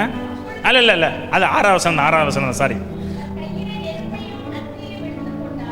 இருவரும் கூடி போனார்கள். கூடி போனார்கள்னா எப்படி போனாங்கன்னா கையை பிடிச்சிட்டு ஜாலியா அப்பா மகனும். சில பேர் போய் பார்த்துருக்கீங்களா, அப்பா 10 அடி முன்னாடி போவார், மனைவி 10 அடி பின்னாடி, பையன் அதோட பின்னாடி. இவன் பார்த்து 2 பேரும் அப்பாவும் பையனும் ஒரு ஃப்ரெண்டு மாதிரி போறாங்க. அவர் ஆண்டவருக்கு மட்டும் ஃப்ரெண்ட் இல்லை, ஃப்ரெண்ட் ஆஃப் காட் மட்டும் இல்லை, அவன் மகனுக்கும் அவன் ஃப்ரெண்டா 2 பேரும் ஒன்னா போறாங்க. ஒன்னா கூடி போனார்கள். they walk together. கூடி போகும்போது கருத்து வேறுபாடு உண்டாகுது. என்ன கருத்து வேறுபாடு உண்டாகுதுன்னா, இவன் கேட்கறான் ஆடு இல்லைன்றான், அப்பா ஆடு தருவான்றான். இவன் என்ன சொல்லுவான், கிளவா உனக்கு புத்தி மாறி போச்சா, பொத்து நான் மேல இருந்து போடுவாரு. அவன் சொல்லியிருக்கலாம், அவனுக்கு கண்டிப்பா புரியல. அப்பா சொல்ல, அந்த அப்பா தருவா, எப்படி தருவார், பொத்து நான் போடுவாரு அப்படின்னு கேட்டுக்கணும்ல. பைபிள் சொல்லப்பட்டிருக்கு, அவனுக்கு அப்பா சொன்னது அவனுக்கு விளங்காட்டியும் அடுத்த 8வது வசனத்துல போட்டிருக்கும். அவர்கள் அந்த 7வது 8 அதற்கு ஆபிரகாம், என் மகனே, தேவன் தமக்கு தகன பலியான ஆட்டுகளை பார்த்து கொள்வா என்றான். அப்புறமும் இந்த பிரச்சனை வர மாதிரி கருத்து வேறுபாடு இருந்தாலும் அவங்க ஒரு மனதை விடல. எதை விட ஆமேன்னு சொல்றீங்க? நீங்க க்ளோஸா பழகுனீங்கன்னா உங்க பையன் எல்லாத்தையும் ஓப்பன் பண்ணுவான். பாருங்க, யாரு அதிகமா ஃப்ரெண்டுகிட்ட தான் யாரும் அதிகமா பாருங்களேன். இப்போ எனக்கு திருமண நேரம் வந்தவுடனே கர்த்தர் திருமணம் எனக்கு வந்து திடீர்னு ஆண்டவர் என்னோட பேசினார். இவள் தான் எனக்கு மனைவியா வரப்போறா என்று சொல்லி ஆண்டவர் எனக்கு ஒரு சந்தர்ப்பத்தில் சூழ்நிலையை சொன்னார். அது வந்த உடனே நான் நேராக எங்கள் அப்பாட்ட போய் சொன்னேன், அப்பா ஜெபிக்கும் போது இந்த குடும்பத்தில் இருக்க இந்த மகளை தான் ஆண்டவர் எனக்கு காண்பிக்கிறாருப்பா அப்படி நேராக போய் எங்கள் அப்பாட்ட போய் சொன்னேன். ஏன்னா எங்கள் அப்பா எனக்கு அந்த ஸ்பேஸ் கொடுத்துருந்தார். டேய் அப்படிதான் அப்பா மாட்டார். சில பேர் நான் யாரு அப்பாவுக்கும் மகனுக்கும் இடைவெளி இருக்கிறதுனால தான் அவன் உள்ள வர முடியல.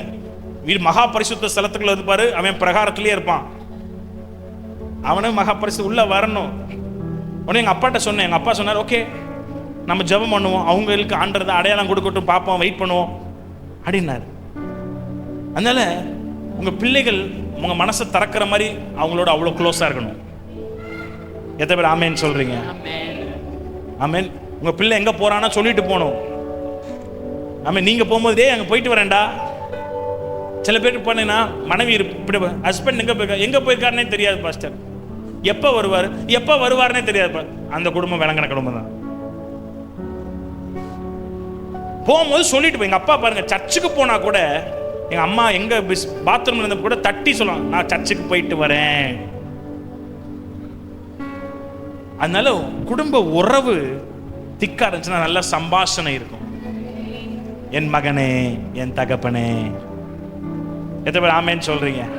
அதனால உங்க பிள்ளைகளோட ஃப்ரெண்டா பழகுங்க. பக்கத்துல பார்த்து சொல்லுங்க, ஃப்ரெண்டா இருக்கணும். உங்க பிள்ளைகளோட ஃப்ரெண்டா இருக்கணும். சரியா?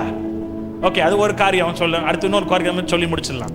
ஒரே ஒரு காரியத்தை மட்டும் பார்த்து முடிச்சிடலாம். உங்க வாழ்க்கை ரொம்ப முக்கியம். உங்க வாழ்க்கை பிள்ளைங்க வளர்க்கும் போது, ஏன்னா அது ஒரு 3 விதத்துல தாக்கத்தை உண்டு பண்ணும் உங்க வாழ்க்கை.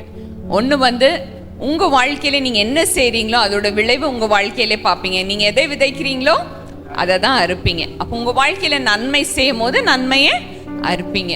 அது மட்டும் இல்ல, இன்னொரு விளைவு என்ன அப்படின்னா உங்க பிள்ளைங்க வாழ்க்கையில பார்ப்பீங்க, உங்க சந்ததியில. இன்னைக்கு நாங்க 2 பேரும் ஊழியம் பண்றோம்னா எங்க பெற்றோர்கள் செய்த காரியங்கள், அவங்க ஊழியம் பண்ணாங்க, அவங்க ஆண்டவருக்காக நேரம் செலவழிச்சாங்க, அவங்க ஆண்டவருக்காக கொடுத்தார்கள். அதோட ஆசீர்வாதம் தான் நாங்க 2 பேரும் அனுபவிக்கிறோம், எங்க பிள்ளைங்க அனுபவிக்கிறாங்க. அப்போ நீங்க வாழ்ற விதம், உங்க ஆவிக்குரிய வாழ்க்கை, நீங்க ஜெபம் பண்ணும் போது தேசம் சந்திக்கிறது மட்டும் இல்ல, உங்க பிள்ளைங்களும் என்ன பண்ணுவாங்க? ஆசீர்வதிக்கப்படுவாங்க. ஒரு சந்ததி ஆண்டவரை சேவிக்கும், தலைமுறை தலைமுறையாய் ஆண்டவருடைய சந்ததி எனப்படும். அப்படின்னா என்னது? நீங்க ஆண்டவரை சேவிக்கும் போது, ஆண்டவர் ஊழியம் செய்யும், ஆண்டவர் என்ன சொல்றாரு தெரியுமா? இந்த சந்ததியை நான் பார்த்துக்குவேன், இது என்னுடைய சந்ததி. ஆமென். நம்ம பாஸ்டர் எட்வர்ட் இருக்காரு, அவங்களோட குடும்பமும் அதே ஒரு டெஸ்டிமனி தான் இல்ல, அதே சாட்சி தான். இன்னைக்கு பாஸ்டரோட பிள்ளைங்க எல்லாரும் ஆண்டவர் நல்லா வச்சிருக்காரு, ஊழியத்துல வச்சிருக்காரு, ஆசீர்வாதமா வச்சிருக்காரு. ஏன்? கணவன் மனைவி ஆண்டவர் இவ்வளோ ஆண்டவருக்காக ஊழியம் செஞ்சுட்டு இருக்காங்க, செஞ்சுட்டு இருக்காங்க. ஆண்டவர் பிள்ளைகளை ஆசீர்வதி, அவருடைய சந்ததி என்று ஆண்டவர் தத்தெடுத்துக்குவார். நீங்க ஆண்டவருக்காக ஊழியம் செய்தீங்களா? நீங்க ஆண்டவருக்காக கொடுத்தீங்களா? நீங்க ஆண்டவருக்காக கொடுக்கறது எப்படி தெரியுமா? ஒரு மாங்காய் கொட்டையை நடுறது போல நீங்க கொடுக்கறது என்னது? ஒரு விதை. அது கனி தந்து உங்க சந்ததிக்கு அந்த மரம் என்ன பண்ணும்? ஆசீர்வாதமா இருக்கும். ஸோ நீங்க கொடுக்குற நேரம், நீங்க ஆண்டவருக்காக கொடுக்குற உங்க பணம், இது நீங்க செய்யற எல்லாவற்றையும் ஆண்டவர் உங்களை மட்டும் அதுக்கேற்ற ஆசீர்வாதம் இருக்காது, உங்க சந்ததியிலையும் அதோட ஆசீர்வாதத்தை பார்ப்பீங்க. ஒரே ஒரு கருத்தை நான் சொல்லி முடிக்கிறேன். சிஸ்டர்ஸ், என் ஒய்ஃப் சொன்ன மாதிரி, என்னதான் போதனை பண்ணாலும் உங்க வாழ்க்கை தான் உங்களுக்கு போதனையா இருக்கும். அதுதான் அவங்களோட பேசும் அதிகமா.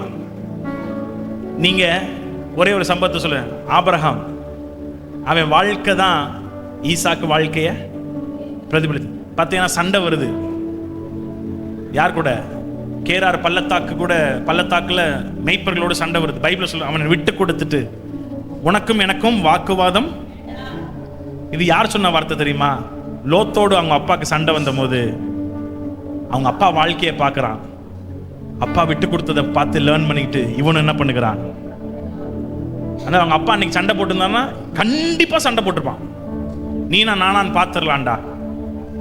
அதனால சொல்றேன், உங்க வாழ்க்கை முக்கியம். உங்க வாழ்க்கை பாருங்க. மனைவி அவங்க அம்மா அப்பா ஒரு நாள் கூட பைபிள் வாசின்னு சொன்னதே கிடையாது, ஃபாஸ்டிங் பண்ணுன்னு சொன்னதே கிடையாது, ஜெபம் பண்ணுங்கன்னு அவங்க அம்மா அப்பா ஒரு நாள் கூட அவங்க வாழ்க்கையில் அவங்க அம்மா அப்பா நடு ராத்திரியில் ஜெபம் பண்ணுவதை பார்த்தார்கள். மணிக்கணக்கா பைபிள் வாசிக்கிறதை பார்த்தார்கள். உபவாசிக்கிறத பார்த்தாங்க. அதனால ஆட்டோமேட்டிக்கா அவங்க அப்பா அம்மா செய்கிறதை எத்தனை வயசுல நீ ஃபாஸ்டிங் இருக்க ஆரம்பிச்ச? 6th ஸ்டாண்டர்ட் 7th ஸ்டாண்டர்ட்ல இருந்து அவங்க அம்மா அப்பா ஃபாஸ்டிங்ல, அவளே ஃபாஸ்டிங் இருக்க ஆரம்பிச்சிட்டா. எத்தனை வயசுல பைபிள் வாசித்து முடிச்சு? சின்ன வயசுல, அது ஞாபகம் இல்ல. பட் ஒரு நாள் எங்க அக்கா வந்து 12th படிச்சாங்க. உங்க அக்கா 12th, நீனே சொல்லு. 12th படிக்கும்போது 2 மாசத்துல முழு பைபிளை படிச்சு முடிச்சாங்க. 2 மாசத்துல. ரைட்? அது மட்டும் இல்ல, நல்ல ஸ்டேட்ல ரேங்க் வாங்குனாங்க.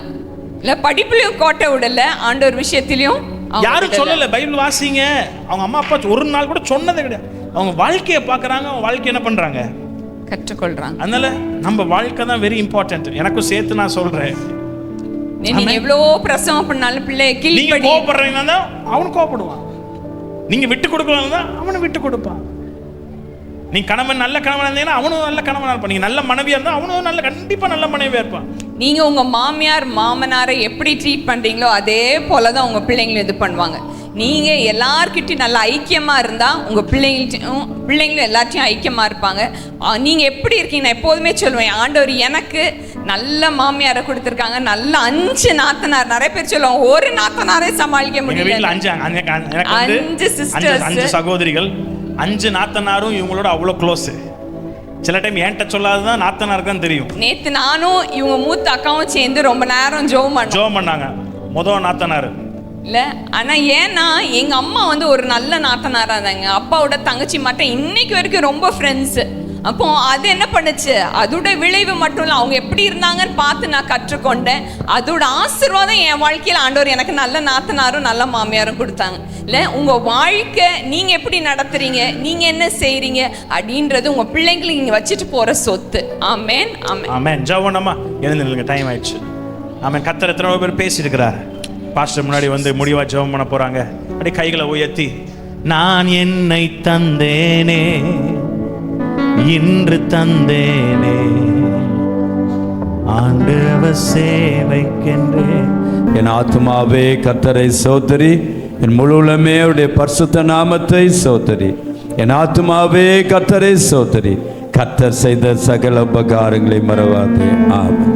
நம்முடைய கர்த்தராகிய இயேசு கிறிஸ்துவின் கிருபையும் பிதாவாகிய தேவனுடைய அன்பும் பரிசுத்த ஆவியானவருடைய ஐக்கியமும் நம் யாவரோடும் எல்லா பரிசுத்தவான்களும் இன்றும் என்றும் சதா காலம் இருப்பதாக.